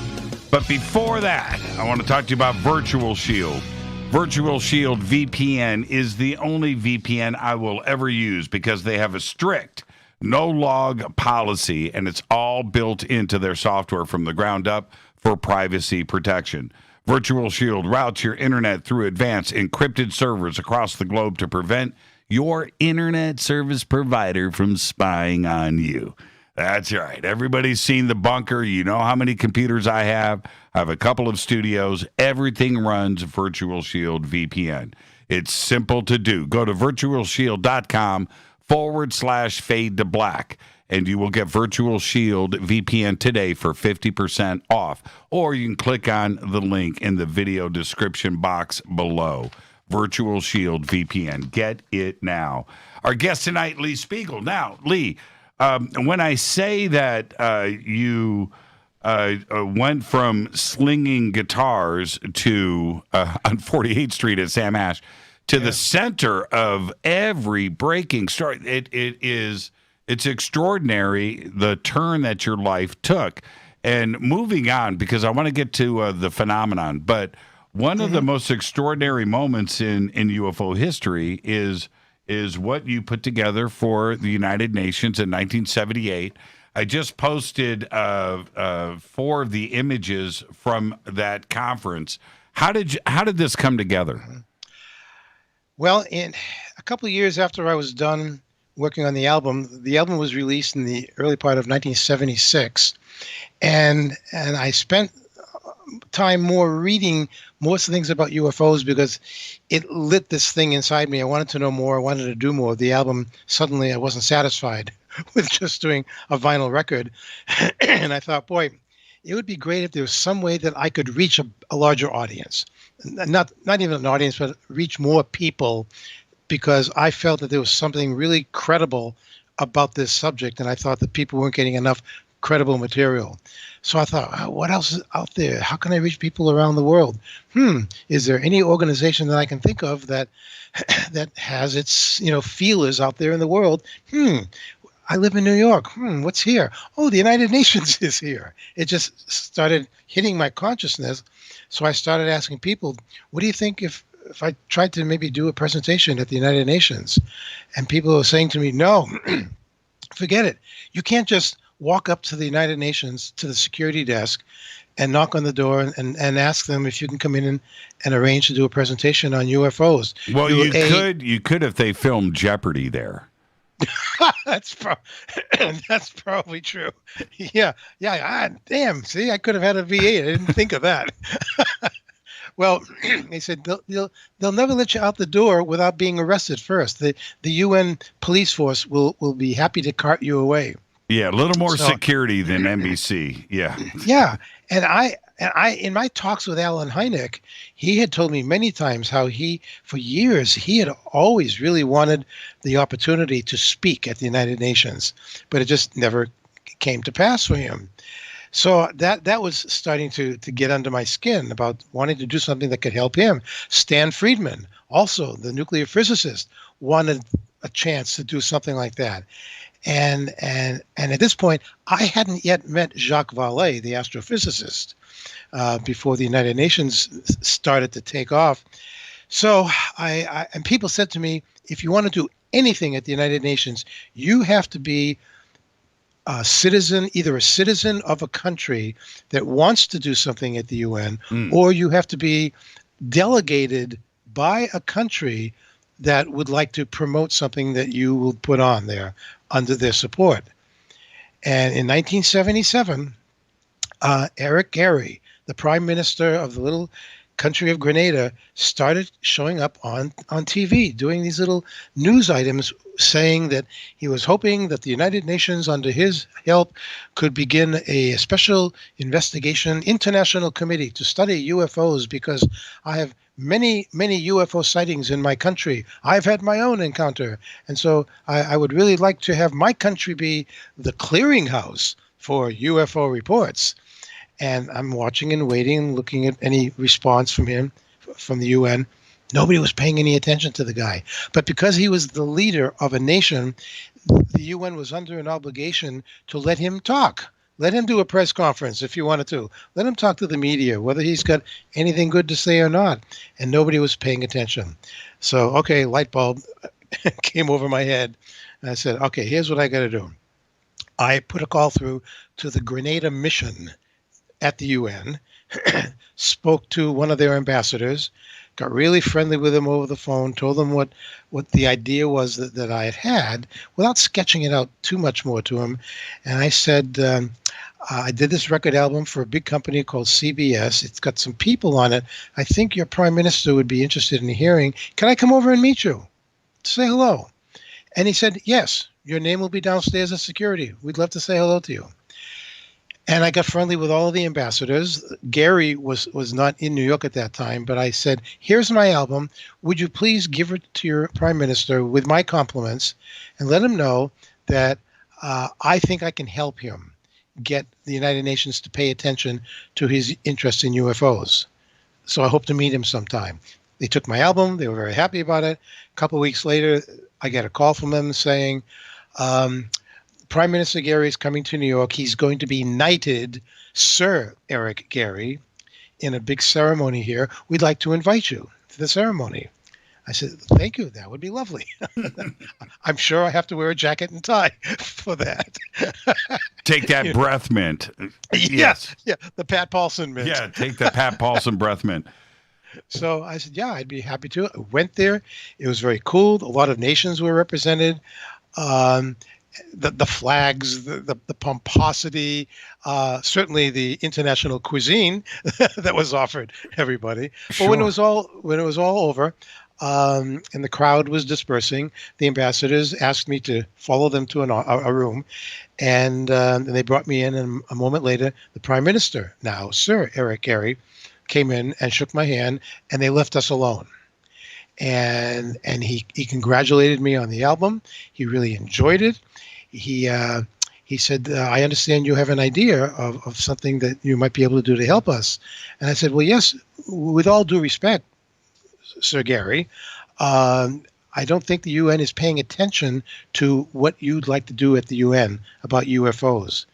And yet, if you were interested in having some of these people who were on my album show up at a big meeting and give speeches on your behalf, we could help each other, I believe.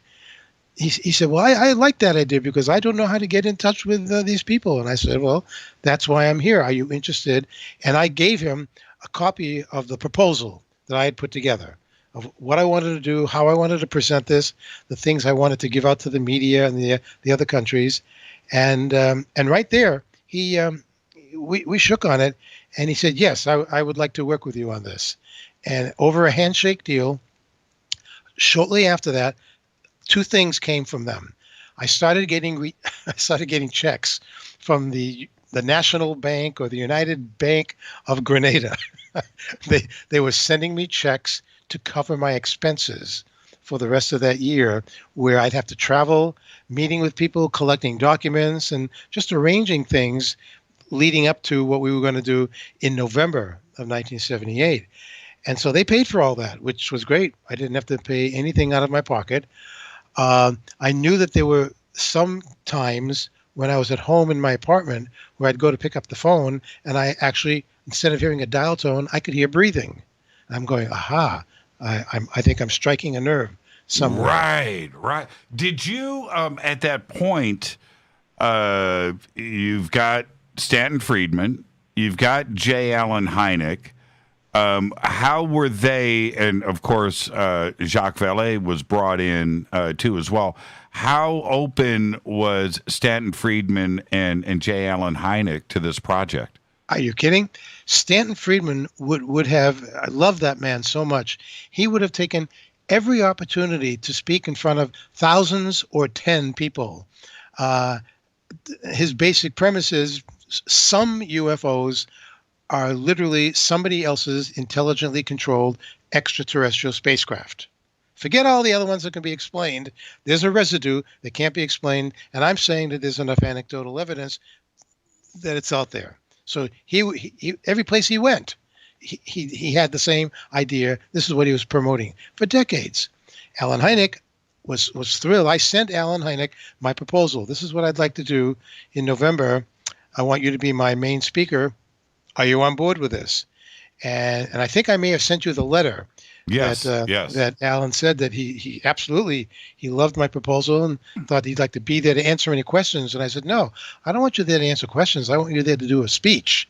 I want you to talk to the UN, to the nations. So while this was kind of all happening, I got a call one day. Now, keep in mind the timeline of this. This was in early 1978 when all this was going down.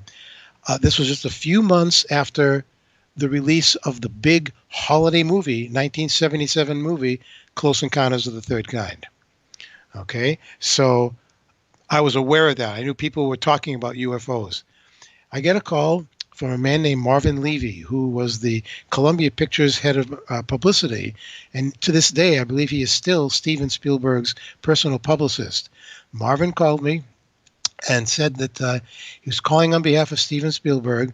They wanted to know if I had some time, could I come out to Hollywood and meet with Steven and Dr. Hynek and Dr. Jacques Vallée? And I'm like slapping myself, silly, looking for anybody to pinch me, squeeze me. Are you kidding? And I wanted to get really funny and say something like, "Oh, let me just check my schedule and see what day, what moment do you want me there?" I said, "Yeah, of course I'll be there." And that went down, and that was the first time that I met Jacques. Was on the way to Stephen's office to have that meeting with him, and so it was just the four of us in his office talking, and that's where I also found out that he apparently knew about the UN thing from Alan Hynek, because Alan had told Spielberg about the album that I had produced that he was on, and so Stephen wanted to know, well, what can I do to help what you guys are going to be doing there? And we talked it out, and what Columbia Pictures eventually did was to send me a lot of promotional and background historical information about UFOs that Stephen had gathered in the production of Close Encounters. And they forwarded all that stuff to me that I could just sift through it and pick and choose whatever I wanted to include it in our information packet. The image, my favorite image of all of these is a still of the film, and because it's got the elements of everything. You've got Jacques Vallée sitting right there at the UN with the Grenada country name plaque, right? How classic is that? But it's Jacques with the hair. So you got Jacques with the hair. In the background, you've got Hynek puffing on his pipe. Of course. At the UN, and then you in the upper left-hand corner photobombing with one of the Grenada ambassadors. Yes. It's a classic shot. How does that make you feel, man? It doesn't get any better, does it? When I saw that, keep in mind, it took me 40 years to finally get the footage of the presentation that we did in 1978. So I didn't know at the time. I didn't even know the concept of what the word photobombing even meant. we didn't know that at all. I was there because I was kind of the ringleader of all this. And so while Jacques was delivering his speech, I had every right to be there. I sat down behind him because I had to discuss something with the Grenada ambassador.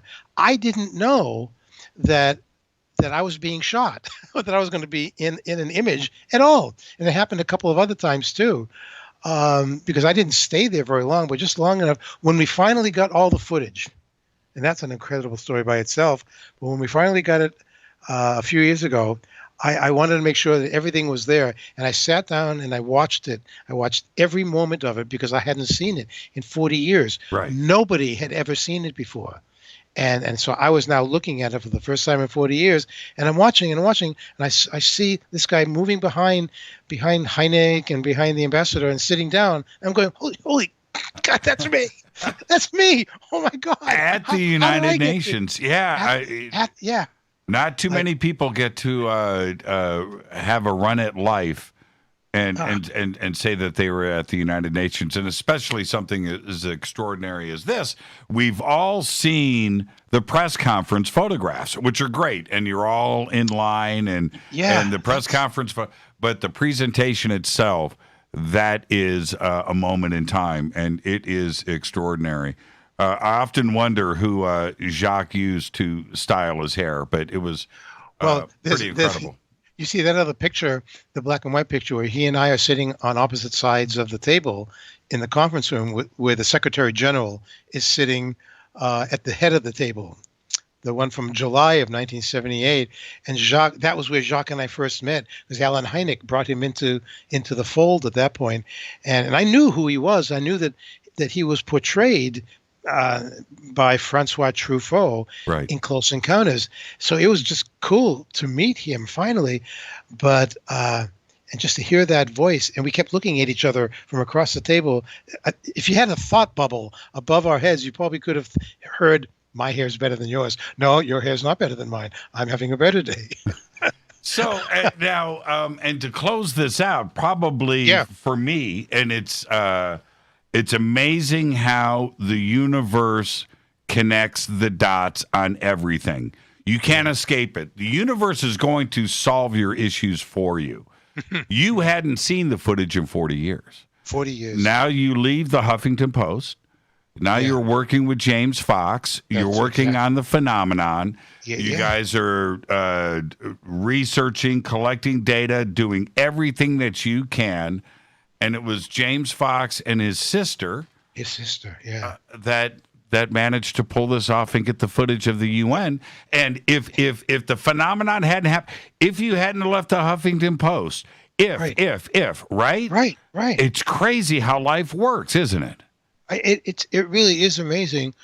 I couldn't have written this as a screenplay of any kind, because every time I tried to find footage, and there have been little leaks over the years of people who were there at the UN who had their little Polaroid or their Instamatic cameras, and they took a picture or two, and blurry and not really great. And I was always really upset that I never had that video of the presentation, because when I made the deal with Grenada in 78, they sent a letter on their letterhead to all the nations and to the media, and it basically said, for our upcoming UFO presentation in November of 78, producer Lee Spiegel has the filming rights to film this. And at the very last minute, they told me that according to them, the Prime Minister said I wouldn't have to bring my own camera crew, and they were going to film it, and they would give me a copy of it. And I believed that, but that didn't happen. And so when I started asking questions, well, when can I expect my copy? Oh, well, there were some technical difficulties. We couldn't get it all, and so I thought, well, it's gone forever. So fast forward to 2018, 40 years later, James gets a call from his sister Kelly, who was doing all kinds of amazing archival research for us to find incredible images to put into the phenomenon film. And she was going through some images and videos from CBS, the CBS archives. And she found something where in the table of contents, it lists something called Important UN UFO Meeting. And that's all it said. And she called James and said, well, there's a thing here, but I don't know what it is. Do you think we might want it? And James said, I don't know. Can you get them to release? Can you release a couple of clips? Right. Even though it still at that point had the watermark on every frame. Okay. So she sent over some stuff to him. He called me in New York, and the first thing he said to me was, what have you been looking for 40 years? That's right. And that's how that all began. It's like, oh my God. I said to him, don't tease me, because you know what I've been looking for, and if you tease me, I'm quitting. He said, we've got it.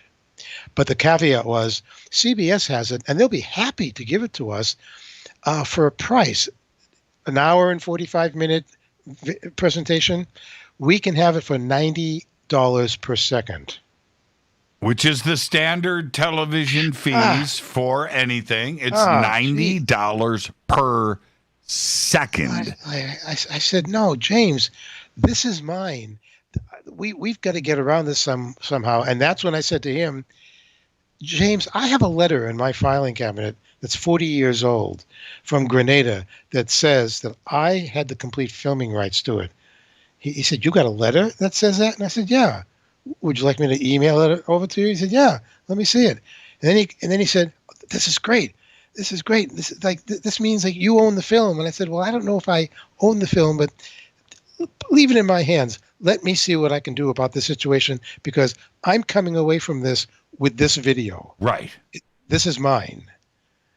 Without spending $200,000. Oh man! Yeah, exactly. So, oh my God! And the other part to this, and I remember speaking to James directly. Mm-hmm. I just like anybody else in ufology, right? We think that we've seen it all, right? We have, and you've seen it all. And I go and I watch the phenomenon, and it is one scene after another from the beginning to the end where I am learning. I'm seeing things I haven't seen before. Yeah. Right? Yeah. And that's ultimately that's what the film, that's how it was put together. This was stuff for people that aren't part of the UFO community, but for those that are, you're striking gold, right, in every scene. Well, we wanted to do that, but you know what, Jimmy, I've read a lot of comments and people who were being very negative, not just because they were skeptical about the subject matter, but there were people who were saying or writing, well, what's James Fox up to? All that he's showing us is he's just giving us like another laundry list of all the same old cases that we've all seen and heard about over the years. Why don't you give us something new? And no, they're wrong about that. There are so many things about even the more familiar cases that we've given them new stuff that they've never seen. We didn't want to leave anybody out. There's great material there.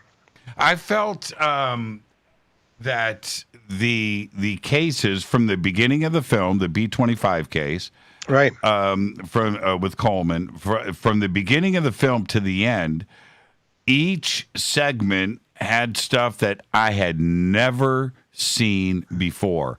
I did not know. I didn't. And I just thought that it was a situation. Again, I keep saying I told James this, but I did, because James would ask me, what's your favorite scene in the film? What's your favorite thing? What's your best takeaway? It's like, James, I'm learning stuff here. There are elements in each segment of the film that nobody has ever seen before. Yeah. And he didn't let his foot off the gas. It's easy to telephone it in on films like this, isn't it? Oh, of course, because you already have so much material, so many cases that you don't have to really dig much more unless you really want to. This I kept calling this film. This is UFO 101. Mm-hmm. This is like the primer. Whether you know nothing about UFOs, or you know a little bit, or you've read some, or you've been involved with it or interested for years, you are going to learn something. I've seen the film so many times, and one of the reasons is because I had to, because I did the transcription of the entire film, word for word, including all the narration, the script, all the talking heads of people that were interviewed. I needed to give a complete, clean transcription so it could be turned into different languages. And so I had to live the final piece of this film over and over. And I kept smiling with wonderment at what I was hearing. The people that came to us who wanted to talk, from Christopher Mellon to Harry Reid to Bill Coleman with that B-25 incident. There was so much in there that hadn't come out before.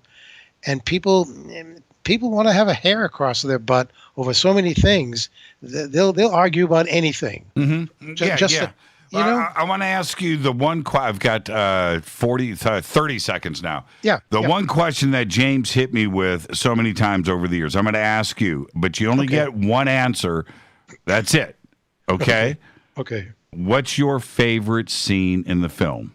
The flying saucer going across the field, kicking swirling dust off as Coleman is describing it. It takes my breath away every time I see it. Yeah, that's a pretty extraordinary scene. And James, what I found interesting, I kept giving him different answers because I was watching everything improve.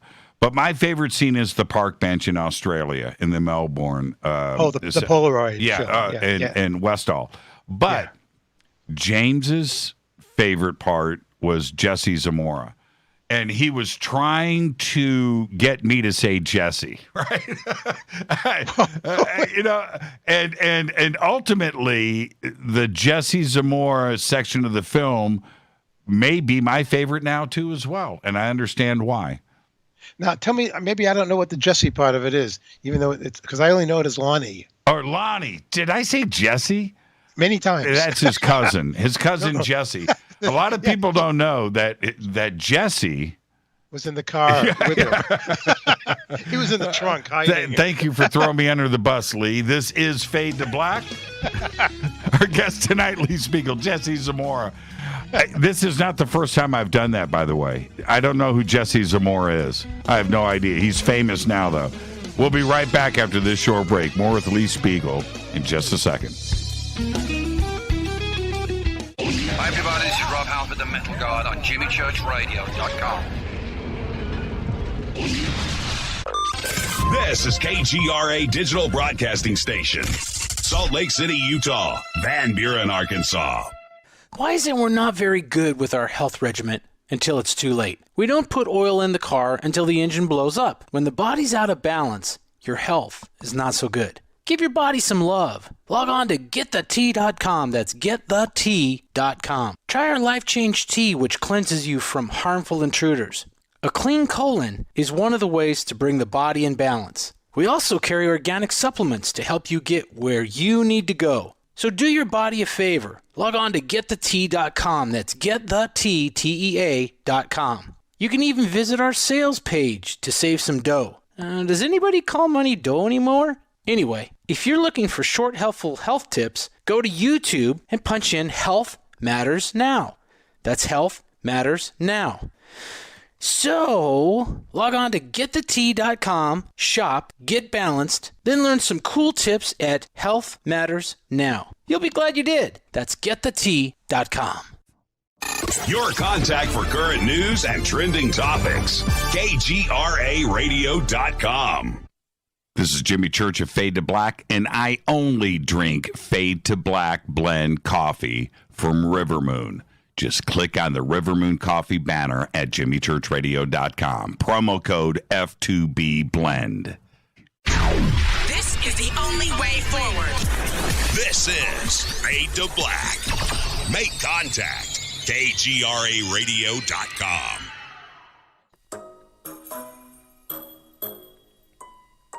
When you're in the house for longer periods of time, you can see them flying or running across the floor. Ooh, yuck. They're unhealthy, gross, and disgusting. Bugs. I loathe bugs. We keep a clean home, but occasionally bugs show up.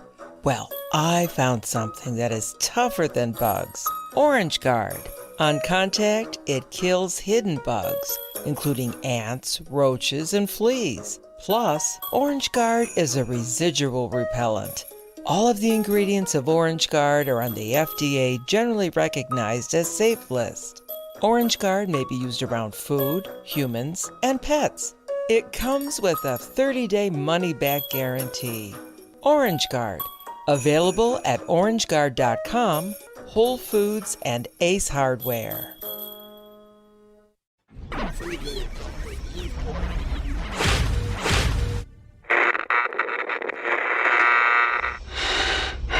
You want to know a secret?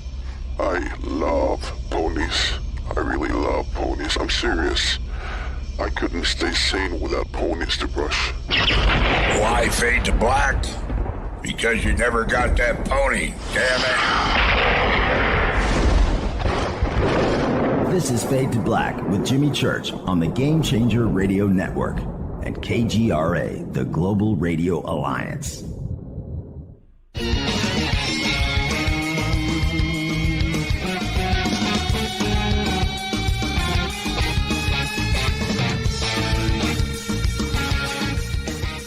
Welcome back, Fade to Black. I am your host, Jimmy Church. Our guest tonight, Lee Spiegel. And it's very interesting how I laid this out tonight, and it's all done with intention, to weave Lee's incredible life, how everything comes together full circle, and the project, the phenomenon in the film and its success, everything is tied in together, and it's just an interesting thing how the universe it connects and will not allow you to forget. And Lee, you're an example of that. And with the phenomenon now going back and your relationship with everybody over the years, and certainly Jacques Vallée is a part of this. And now you're circling back and here you are, going into 2020. Working once again with Jacques Vallée on this very important film project. Tell us about that. Initially, Jacques didn't want to have anything to do with the film. He was just not happy about the UFO community in general, and so he didn't want to be part of any kind of a film about it. He had been disappointed, as many of us had been in the past. And so he said he'd be interested in maybe helping us along with the script to make sure that we kept things as credible as possible. But when it became more clear to him who some of our initial benefactors were to get the film off the ground, he started singing a different tune, and he said, "Oh, well, in that case, because I believe in these people, yes, I would like to become involved with your film, and in fact, I think I would like to be in the film now as well." And then he seemed to be of a mind to want to become maybe even contracted to be our technical and spiritual advisor on this film. And so we worked out that entire deal. And so he then, once we had it all in writing, he took every opportunity that he could to drive up from where he lives in San Francisco to come all the way up beyond the Golden Gate Bridge to Northern California, where we were working in the studio. He wanted to be there and sit with us in the studio and work on the film and be a part of it. It was great having him there. He had really changed. Now, I just posted up 4 images. I've got more, everybody, and I'll see if I can get these in. The first one, I've got stuff with Jacques, but the first one I posted is you holding the samples of material. Yes. Okay. First off, so everybody understands, what is it that you're holding? I'm holding one of 3 canisters, and each of those canisters has separate compartments, and in each of those compartments are alleged reported fragments, metamaterials, people like to use that phrase now, from UFO crashes or incidents going back to the 1940s. And these are things that Jacques Vallée and other serious researchers and scientists have been collecting. And until recently, it was very difficult to analyze some of these fragments because they posed so many challenges to science because of some of the properties, the isotopes, the excess of different elements and things that we didn't really know about. And so something had to be built. And Jacques Vallée has been working with macrobiologist Gary Nolan, and who has been working for and with the government for many years, working on things for medicine, new discoveries, and they have built in a Silicon Valley laboratory this incredible machine that when you first look at it, I don't know if you're showing. I'm going to do that. I'm going to do that image next. Good. You'll get a chance to see the size of it. Our main writer, Mark Barish, is standing there next to this unit. At first, it looks like the white tube looks like a telescope tube that you would normally see pointing up to the heavens. But that's not what this is about. This thing is not pointing up, it's pointing down. And it's going down and able to photograph and see images to the molecular structure of things. And that's image number 2 in the group of shots, everybody. The first one is Lee holding the canister of the different materials. Yeah. The next image is that is just insane looking to me, by the way. Oh yeah. It's of the machine. The next image, real quick, we'll just do this in a group, is James and Jacques on set interviewing. Who's the third? That would be Gary Nolan. Oh, that's Gary Nolan. Okay. That's Gary Nolan, yeah. That's good. The Gary Nolan. Yes, and then the last image, of course, is Lee, James, and Jacques. But back to the metamaterials, because the next set of images that I've got here is Jacques and James on set with 3 of the canisters, and they're labeled. Right. The next shot is the close-up. And thank you for... Does James know that you shot this and snuck this off the set? No, there was no sneaking at all. They invited us with the cameras because the way it all came, even before we were invited to go to the laboratory, we had a dinner that Jacques arranged for us in San Francisco. And the dinner was Jacques, James, James's partner, Rebecca, Gary Nolan and Mark Parrish and myself. And the reason for the dinner is Gary Nolan wanted to meet us and get a good feel and a good sense of who we were, that we could be trusted. And this is the material that Jacques has been talking about, that he has collected over the years from around the world.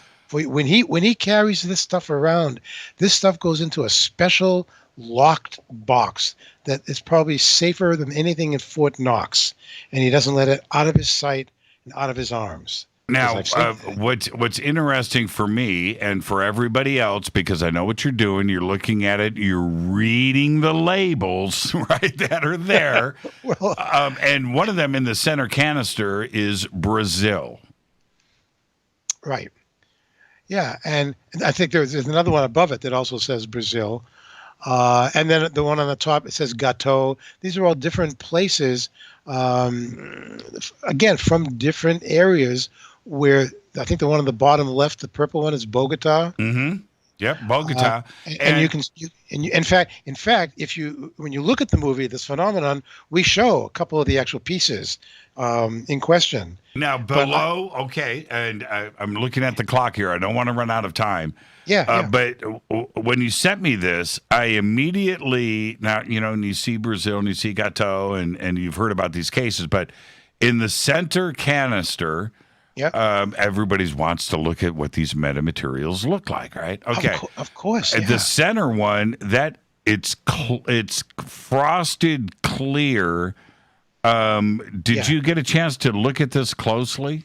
Not at all of them, because keep in mind, the color will tend to change what the actual color is of the thing that's inside it. Right. So if it's a green color, that may change it a little. The one underneath that one you're talking about looks more interesting to me because it has more of a flat edge to it. Yeah, it's very interesting. And then the bottom right, in the clear, that is a crazy looking piece of something. And did you get a chance to look at that? No, probably not that one in particular. Right. And it wasn't, I'll have to tell you, it was important enough for me to just be sitting there holding one of those canisters. And I knew that I think James's sister Kelly took that picture of me, and all I could think of was, how lucky can I be? I know. Just to be here and look at what I'm holding, everybody. Like, I can't believe it. And yet that's why we were there, was to film this and to let Jacques and Gary make some statements. Basically, Gary was saying all the work they've done so far, this is not something they want to keep for themselves. They want to get as much analysis and information about the atomic structure of these things in order to prove to science that these are materials that were manufactured. These did not come from someplace naturally.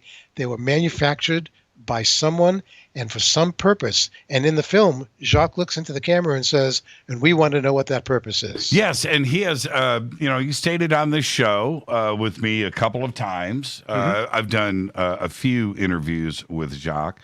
And he said, okay, just to set the record straight, there's so much talk, Lee, out there about metamaterials. That's right. What the government has and what they don't have and so forth. Jacques has made it abundantly clear that his research is independent of everything else that is going on.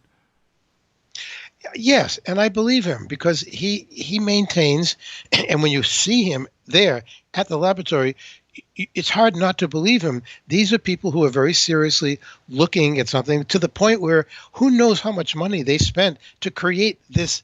I can't even pronounce the name of this instrument that they've got there that can look at something at the atomic level. They're serious. And Gary Nolan said to us, he says it on camera too, that once they can get to the bottom of this and come up with some answers, they will do peer-reviewed papers. They will present this to the scientific community. They don't want any money back. They want to give it to science and to everybody. And along the way, they're not going to speculate what they think or where they think the materials come from, because we can't do that. We don't know. Whenever somebody asks me, "Hey, Lee, where do you think they come? Where do you think they come from?" I have to say, I don't know. It's not up to me to speculate. I don't have any expertise in this. I'm not a scientist. I don't even play one on the radio. But, I don't know. And I'd be shocked if many nations on Earth have the answers. And that we talked about that a lot in the production of the film. We were trying to get across that the nations of the world, at the very least, they know that something is operating in their skies with impunity. It can come and go as it wishes, and it does. It can hide. It can uncloak. It can do whatever it wants to do at its own whim. We don't know what its agenda is. We don't know anything more than that.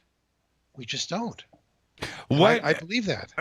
When this chatter started from a couple of sensational headlines a couple of weeks ago that the government is in possession of UFO materials. Yeah. When you started to see these headlines, what went through your head? Is this a leak from the government? Is it just BS?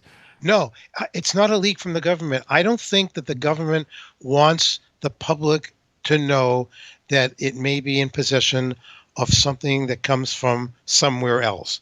And by that, I mean another planet, another dimension, another reality. They don't want us to know this. We're not ready to be told this yet. So for somebody in the government to be leaking this just doesn't make any sense to me. Who would want to leak it?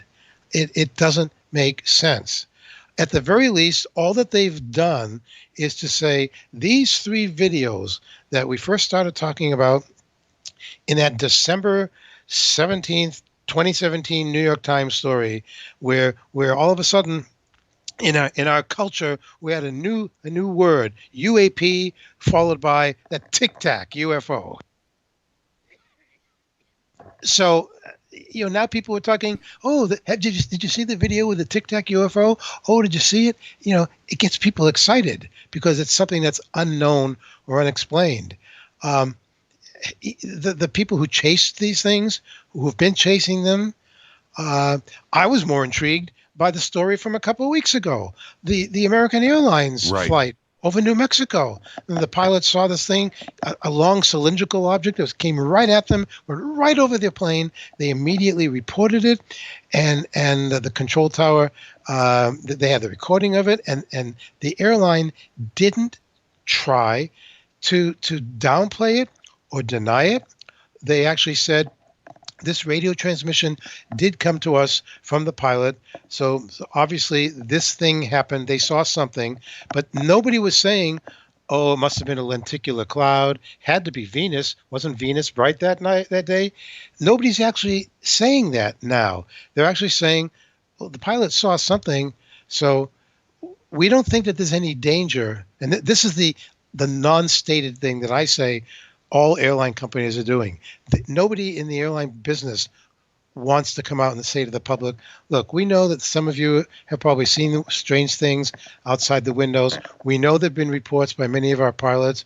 We don't understand what it is they're seeing, but so far there doesn't seem to be any aggressive behavior. So please continue to fly the friendly skies, and we'll keep you posted on what may be coming up. Well, they can't even hardly say that. With speaking of the media, once you left the Huffington Post, which was a crucial part of our UFO community, was you covering all of these stories. Now Billy Cox has just been let go.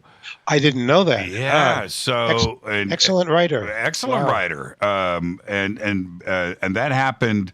I think he made the formal announcement within the last week, a few days ago. Oh, okay. But what do we do now?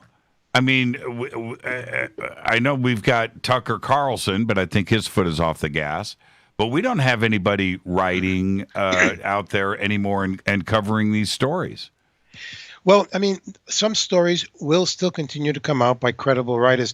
At the beginning of the show tonight, you mentioned something that's coming up by the the intelligence, the Office of Naval Intelligence, and the Senate committee that Senator Marco Rubio is in charge of, right? And how they're supposed to. They were given 180 days to actually, during the next 180 days, the U.S. intelligence community is supposed to determine, if it hasn't already done so, that some UFOs may in fact originate from off Earth. But will it share that information with the public? That's highly doubtful. And it doesn't take other countries under consideration. What our Senate and Congressmen and Congress does has nothing to do with other countries. I keep reminding people, this is a global issue. It's a global situation. So I've been trying to say to people, I'll keep you posted on how it's going between now and June, when this whole 180 days thing will come and go. But no, the government has nothing to gain by being more transparent about UFOs. Nothing whatsoever to gain. And I don't like that, but I'm not going to fight City Hall. It's way beyond me. It's way beyond some precedents, as we indicated in our film with a statement by President Bill Clinton. Well, you as a journalist, and yes. and I'm going to say this, your excellent writing on with the Huffington Post needs to be mentioned, and of course Billy Cox. And then I have been very critical about Leslie Kane's and Ralph Blumenthal's latest article. Not Leslie and not Ralph, right? But the fact that at the bottom of the article, there's a quote there from Eric Davis, Dr. Eric Davis, where he says that he briefed the Senate about our government being in possession of crash flying saucers. Now, my point being, and what I'm critical about, is where are the journalists out there that need to pick up on that one paragraph, that one quote from Dr. Eric Davis, which is probably the craziest quote in all of human history. No journalist has touched that, Lee. Nobody has followed up. Nobody has gone to Eric Davis going, wait a minute. Okay, obviously the New York Times vetted the quote, otherwise it wouldn't have made it to print. I would assume, right, that they cleared the quote as being authentic and sourced. But no journalist has followed up on that, Lee. You see, Dr. Davis, he's a well-known physicist, and he has his opinions. And more than once, especially when I was at Huffington Post, I tried to interview him on a variety of issues related to UFOs, and he kept turning me down. And my thought was, well, who the hell does he think he is? Why is he turning me down when he's making these other statements to other people, and he's not producing any documentation to back up what he says? So it comes down to his word as a scientist against other scientists' words. See, I would much rather rely on someone like John Greenwald, for example, of the Black Vault. Mm-hmm. John is going to be on my show this week, and we're going to be talking about these metamaterials from UFOs. And I'm going to get it. He's in the middle of a debate now where some people are saying there are metamaterials, there aren't. It's bull. It's not. But nobody's come up with anything substantial like a real document. I would like to ask somebody in the Senate or in the Congress, what would it take you to make you believe that we are being visited by someone from somewhere? I don't care where you think they might be coming from, because I don't care. I really don't. I'm comfortable enough with the belief that there is some kind of visitation going on this planet, and it's been going on for a long time, and we know that the Air Force believes this is possible because they told their cadets as far back as 1968, a year before they ended Project Blue Book, in their introductory space science physics book, eyes only cadets were being told by the Air Force that possible evidence indicates that there may be 3 or 4 different groups of extraterrestrials visiting Earth at their own stages of development, and that there is some evidence to this. This is what they were telling the cadets a year before Blue Book ended. And how do I know this? Because in 1978, when I asked Alan Hynek to give me what maybe would be a smoking gun document that maybe he got his hands on when he was still with Blue Book. He pulled out of his filing cabinet and gave me this lengthy chapter in this science book in the Air Force Academy. He said, I don't know if you might consider this as a smoking gun, but if you like it, I'll give you permission. We can make some copies of it, and we can give it out to the media and all the countries in November. And I was reading this, and I wish I could swear on your show now at what I said to Alan about what I was looking at. I mean, I said, where the heck did you find this? He said, that's not important to know, but this is a real document. It's a real chapter. And in fact, it was real in 1968. And you can even now look for the stuff on the internet. Finally, after Blue Book ended, then the Air Force revised this chapter. And they took some things out of it, so it doesn't read exactly as it did in 1968. And I didn't just make a couple of copies of this. I made about a gazillion copies. We gave it out to everyone, and it pissed me off at the United Nations that day that when we had the press conference, and there were media people there, nobody brought that up because it was in their press packet that we had put together, and no one started writing any stories about this. I mean, like, what do I have to do to get people? Do I have to knock somebody over the head about this? I'm giving them something that is a possible smoking gun. Why would the Air Force tell the cadets this stuff if they didn't already believe it to be so?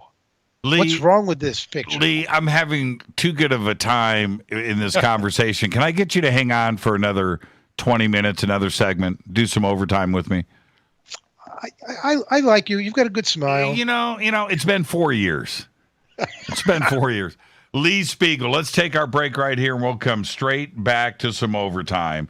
This is Fade to Black. I am your host, Jimmy Church. What a great conversation. And, yeah, it was worth waiting for. I am your host, Jimmy Church.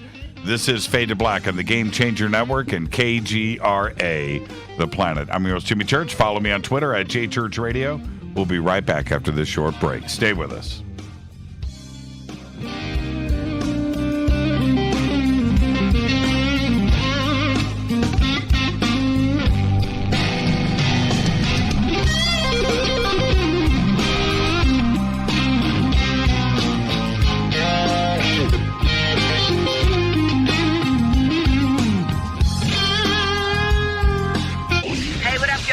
Vivica Fox here, and you are listening to my boy, Jimmy Church, on JimmyChurchRadio.com. Despite popular opinion, reading a book will not make you smarter. But listening to Jimmy Church will. This is Jimmy Church of Fade to Black, and I take Life Change Tea supplements every single day. It's what I do. Click on their banner at JimmyChurchRadio.com. When you take the beans from Central America with dashes of Indonesian and African mixed in and then roasted to the dark side of Fade to Black, you create the ultimate brew of fringe. Introducing the Fade to Black blend from River Moon Coffee. Yes, River Moon's darkest customized roast was created for the love of Fade to Black. The alchemy of masterful roasting and smoking the beans is in every sip of this full-bodied dark Java. I need my coffee dark, deep, with distinct bittersweet chocolate highlights, just like the bunker. Leaning further into the darkness of the roast is Fade to Black blend from River Moon Coffee. Just click on radio.com and use the promo code F2BBLEND for 15% off of your order today. Hello, my name is Billy Carson, and I am a best-selling author and the founder of ForbiddenKnowledge.tv. Together with my team, we have built an all-new conscious streaming TV platform designed with every family member in mind. If you have ever wanted to travel the world and attend lectures and workshops from your favorite speakers but weren't able to, look no further. ForbiddenKnowledge.tv. There are dozens of workshops and lectures from speakers you know and love. We have also included amazing categories to ensure that your consciousness is entertained and elevating on a daily basis. Amazing interviews, ancient history, ascension knowledge, wisdom teachings, documentaries, conspiracies, mysteries, health and fitness, conscious cooking, meditations, finance, yoga, and so much more. To start your free trial on any mobile device or computer, surf to forbiddenknowledge.tv. That's Forbidden Knowledge with the number 4, forbiddenknowledge.tv. Again, visit forbiddenknowledge.tv today. Are you intrigued by Paranormal Talk Radio? You'll love the new Paranormal Radio app from TalkStream Live. You'll find a great selection of talk shows covering UFOs, ghosts, strange phenomena, and much more. Download the Paranormal Radio app now and start listening to the very best in paranormal talk entertainment, including the network you're listening to right now, the Paranormal Radio app, free in Google Play and the iOS App Store. This is Erica, Brittany, Gabby, and you're listening to JamieChurchRadio.com. It's not a lifestyle we chose. We were born this way. KGRARadio.com.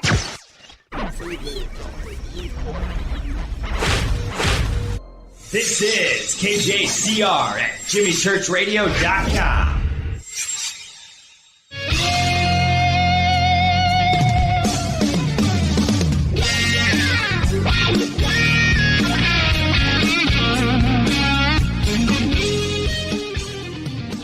Welcome back. Fade to Black. I'm your host, Jimmy Church. Overtime with Lee Spiegel.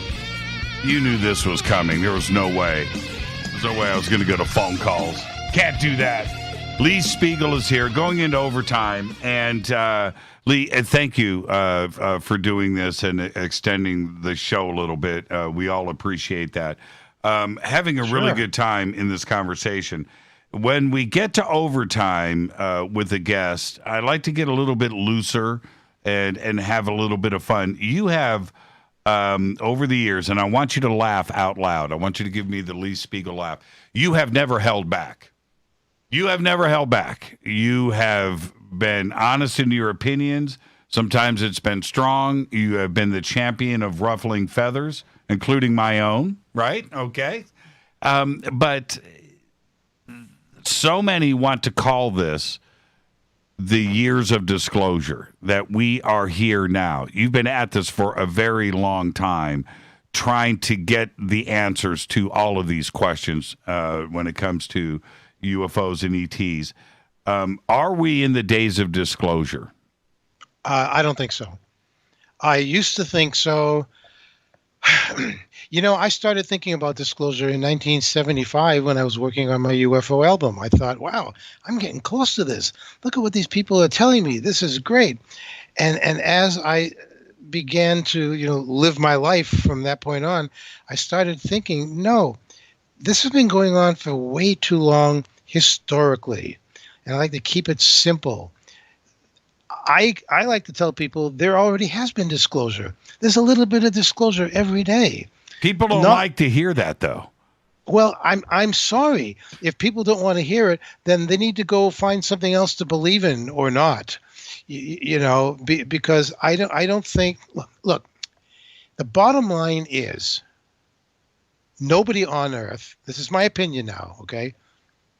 Nobody on Earth can tell or say or dictate what the intelligence behind the UFOs is going to do next.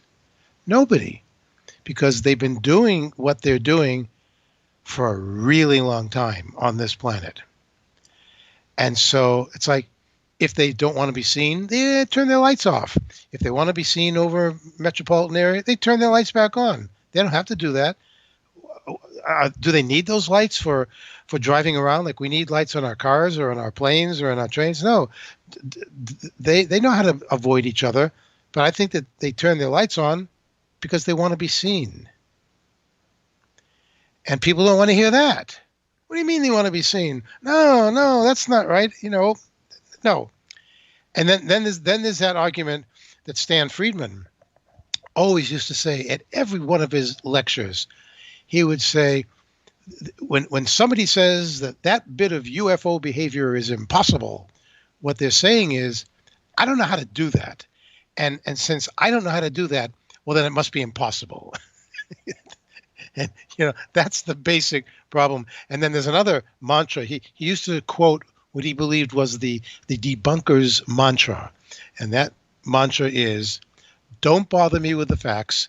My mind is already made up. That's right. Very simple. Nothing more that you need to hear about that.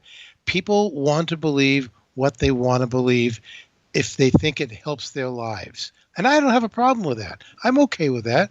We all need to believe in something. And I just wish that people would try to be a little bit more practical than just trying to believe everything. Don't believe everything that's in the Bible, no matter what testament or book that you're looking at. I mean, the people who wrote all those things that took place in the Bible, they weren't just making stuff up, I don't think. There are reports there that mirror exactly what people are still reporting. That was the whole idea behind Jacques Vallée's most recent book, Wonders in the Sky. The book started with the premise that we're going to start where the Industrial Revolution began on this planet. But instead of moving forward to see how great things have changed, let's move backwards and see how far back in time can we find accounts where people were reporting things. And he likes to pinpoint the fact that going back to the 13th and 14th, 15th centuries, they had scientists back then. And these were people who were reporting things and trying to explain odd things in the sky. And they weren't just calling them weird things like the weird shields. Some of them were. The prophets were saying, oh, the shields came down. Well, gee, when you think of a shield, what's the general shape? Well, maybe circular, maybe oval. People, Ezekiel, the spaceships of Ezekiel, the prophet, that one day he was looking up and wheels within wheels came out of the clouds and came down, and creatures, living creatures, came out of them. Well, why would he call them wheels? He wouldn't have said that they were saucers. They weren't flying saucers. That's our terminology. That's the thing we've put together. So people back then, or in any time zone or timeline, will describe things with the use of the vernacular or the words that they know. That's why they knew wheels, because they have wheels on their carts. So they know that, oh, this thing that came down, oh, those look like wheels. We have wheels. That's wheels. But this must be miraculous. It must be the wheels of the gods. And that becomes a whole other thing. No, disclosure has happened. It's been written about for eons. That book that I was telling you about, the Introductory Space Science, that the Air Force Academy gave to its cadets, I've got like part of the chapter here in front of me. And after they get rid of things like mysticism, hoaxes, natural phenomena, then they end up with, well, now we're down to alien visitors. And it says, and I quote, the most stimulating theory for us is that the UFOs are material objects which are either manned or remote controlled by beings who are alien to this planet. There is some evidence supporting this viewpoint. And then it goes on. This leaves us with no answer to this question. And the question is, why no contact? That question is very easy to answer in several ways. Number one, we may be the object of intense sociological and psychological study. In such studies, you usually avoid disturbing the test subject's environment. Number two, you do not contact a colony of ants, and humans may seem that way to any aliens. Variation, a zoo is fun to visit, but you don't contact the lizards. In a textbook. Oh, yeah. Now, and the other thing, this is a lengthy chapter about this.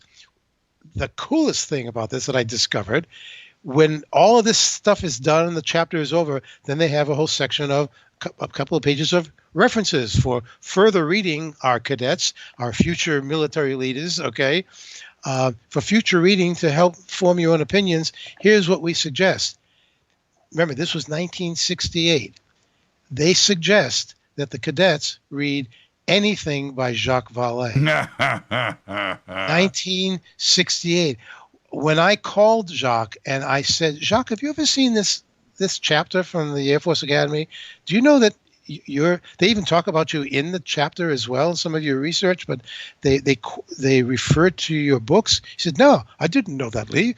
Well, can you send that to me? And I sent it to him. He was beside himself when he saw this. He had no idea that the Air Force was basically quoting him and referring him to their cadets in 1968. Now, really? Yes. And I still think Jacques is an alien, but that's my own opinion. But and he knows something. I have begged him, Lee, to not take it with him. You know, you know something. We all know that you know. You know that we know that you know. We know this, Jacques. Don't take it with you. Out of anybody on this planet that's a civilian, I would think that Jacques is in the know, don't you? I do, but I also know that, and I respect the fact that he's not just an astrophysicist, astronomer, an author of many books. He's a venture capitalist, and he has contacts through so many communities, so many technologies, and people that are in the know and are pushers on various things that can help humanity. And I think he's very, very careful not to say the wrong thing, because he doesn't want to lose that part of what he does. It's like, can you imagine if any scientist who's associated with the SETI project, the search for extraterrestrial intelligence, if any one of those scientists would ever make a statement to the effect of, well, yes, we know a lot of people are reporting UFOs, and we've been trying to explain them for a long time, but there doesn't seem to be any kind of evidence that anything of any scientific interest is going on here, so we'd really prefer not to talk about it. This is their stance, because they know if they go any further than that, to even give a hint that they might think that there's really something going on, where does their funding continue from? It's gone. It ends, because all their money is going into finding one little cosmic needle in a haystack. Okay, that's what they're looking for. We need to build another Arecibo telescope and try and connect and have a conversation with someone. We want to say hi to someone, or we want to find a signal where someone's trying to say hi to us. And so if we find this wow signal, then we'll have to figure out how do we respond so we can say hi back to them. And what they don't like to tell the public, is this could take 30, 40 years because of the distances just to say hi and hi back to you. I mean, the public doesn't want to hear that. They don't want to know that money's being spent on that, because they're landing in people's backyards. Right. It's so true. I was introducing Jacques at a conference, and we're alone backstage. It's just the two of us, right? Yeah. And so we're there for about 15 minutes, and having a chat and things. It's all good. But I go, okay, Jacques, we're all alone, man. Yeah. Give me a little something. Give me a secret. And he's looking down at me, and he just grins, and there's this pause. I'm like, okay, all right, I'm going to go introduce you, man. I couldn't.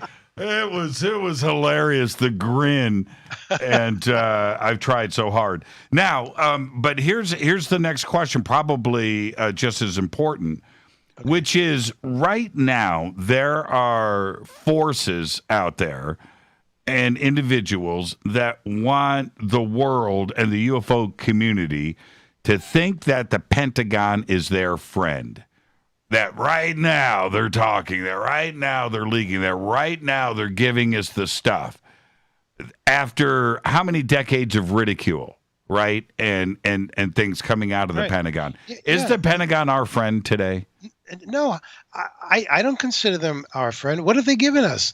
They've given us 3 videos and one known as a Tic Tac. That doesn't prove anything about anything.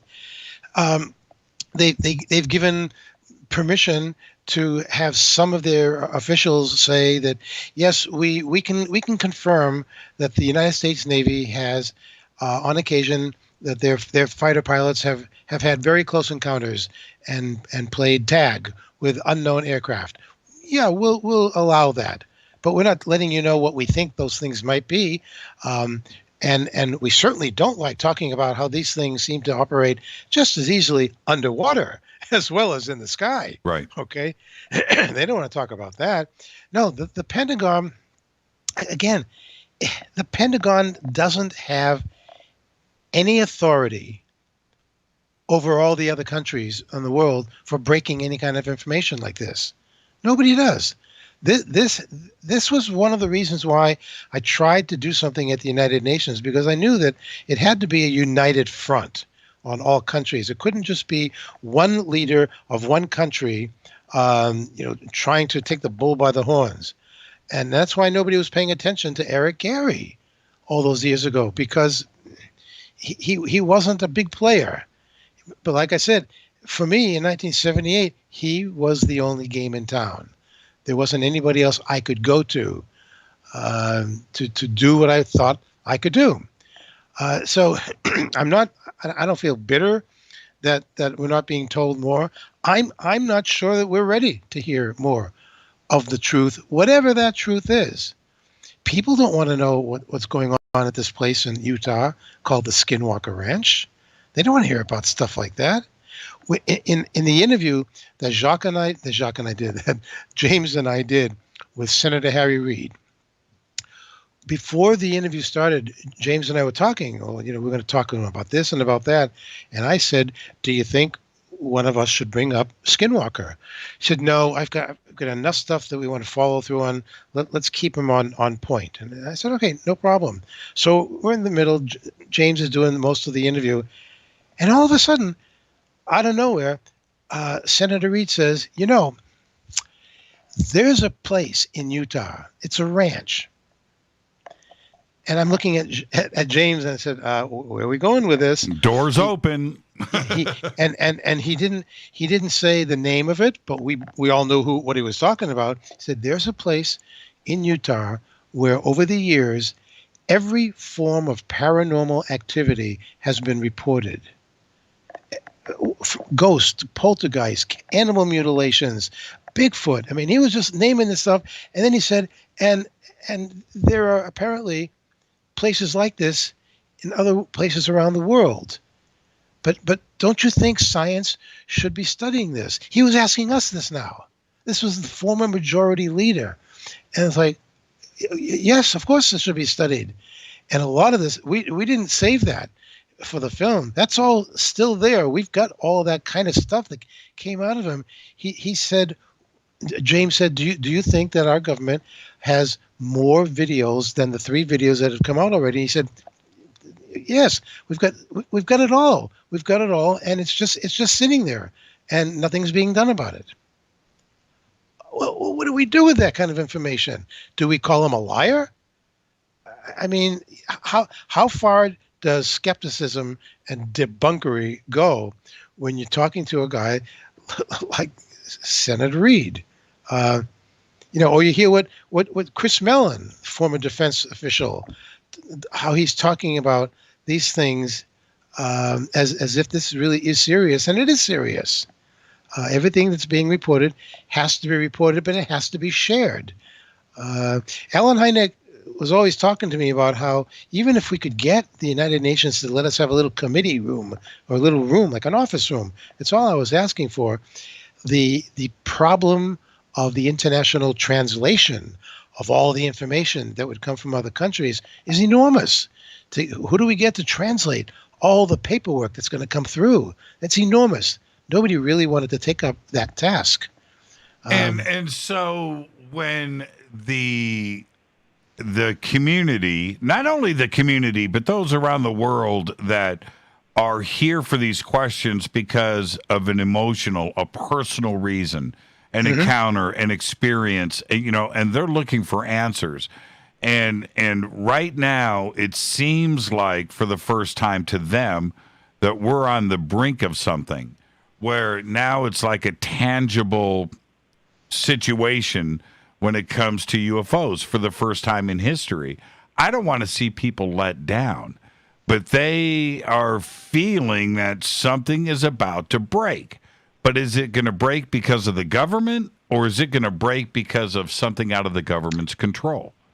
You know, it's easy to just say, listen, folks, if the intelligence behind this phenomenon is from somewhere else and is beyond anything that we know of technologically here, if they want to be seen and reveal themselves, who are we to stop them?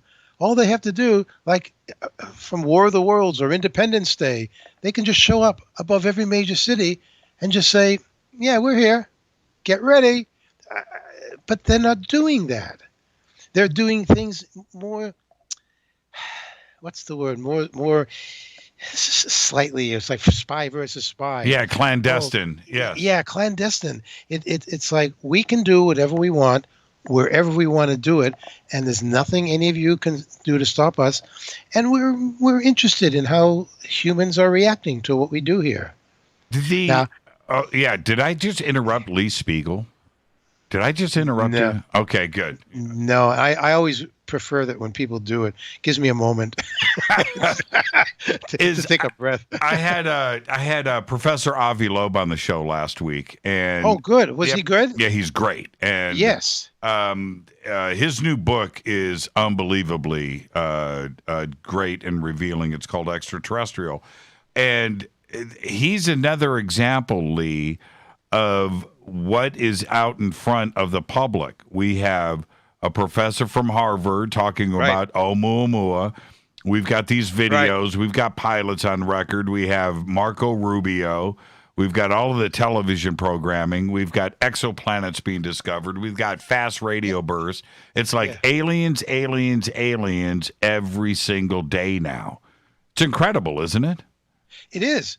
It is. And I interviewed Professor Loeb maybe 6 or 7 years ago for a Huffington Post story, because he had just come out with a theory about how extraterrestrials could be using gigantic light sails to propel themselves in and out of wormholes and around the cosmos.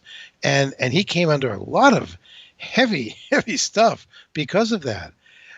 It's like it comes down to the same thing. What scientist who's still associated with a university wants to go out on a limb and say things like this, knowing that their tenure could end, that their funding could end?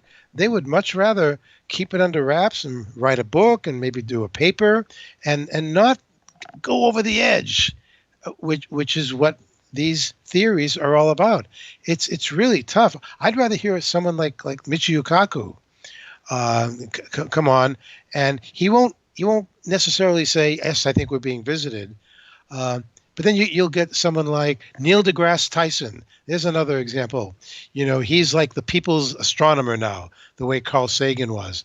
But do you ever hear him say, it's possible that we're being visited? No. Oh, God, no way. I can't say that. Yeah, I know, man.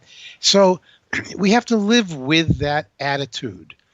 And I've come to accept that. I don't know what else that I can do except maybe get friendly with someone in other countries and see if there's another shot at doing the United Nations again. I don't know. The upshot of what we did in 1978 was there were some countries that were interested in exploring a committee, but in the end, the then Soviet Union and America together, they vetoed the resolution. So it didn't die forever. All the paperwork is still there, so anybody could pick it up again and say, well, now we're going to take this resolution and bring it back to life. But no one has done that yet. But it still could happen. But to what end? To what degree? What's going to happen if we do another presentation? Well, you brought up in the short time we have left, we just have a few minutes, Lee, but you brought up the one of the best arguments, which is science, like Skinwalker and Harry Reid. Science needs to get behind some of this phenomenon and trying to figure out what's going on. And that was the exact point that Avi Loeb last week brought up over and over again when I asked him about the existence of ETs. He said, it's not really about that. It's that I look at the data. I don't think that it's an ET because it looks like it. I'm looking at the data, and that's what physicists and astronomers need to do. You need to just look at the data, and what does the data say to you? That is what science is about. And Avi I think, will continue to fight the criticism because his point is and continues to be, I'm just looking at the data. This is what the data says. And we need more of that, Lee. That's what Gary Nolan and Jacques Vallée have been saying about the metamaterials. They're just looking at the data. What does this multi-million-dollar piece of equipment that they've put together, what is it telling them? What information is it telling them? So if they've discovered that this particular fragment of something has more isotopes or elements than anything else we've got here on Earth, well, then if that means that it was manufactured somewhere else off Earth, what else can we deduct or deduce from that? Does anyone want to go any further and say it must be extraterrestrial? Nobody wants to do that. There is this stigma, and it's going to be here for a while.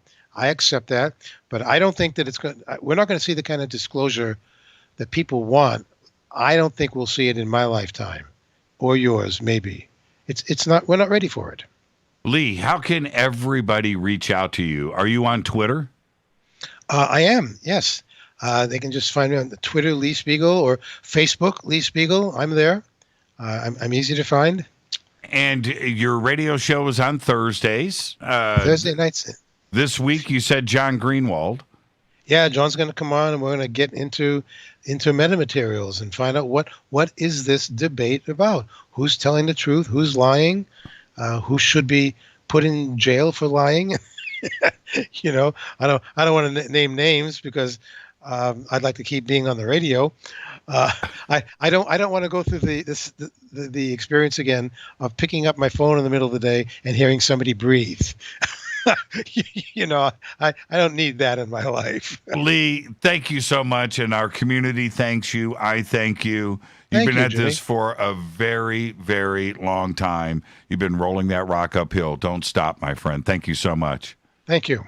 Lee Spiegel. We just went poll to poll. I am out of time. I've got 10 seconds left, so I am going to get straight to credits. This is Fade to Black. I am your host, Jimmy Church. Lee Spiegel. All of Lee's links are over at jimmychurchradio.com. Fade to Black's executive producers, Rita Camarian. Shows produced by Hilton J. Palm, Renee, Dennis, and Kevin.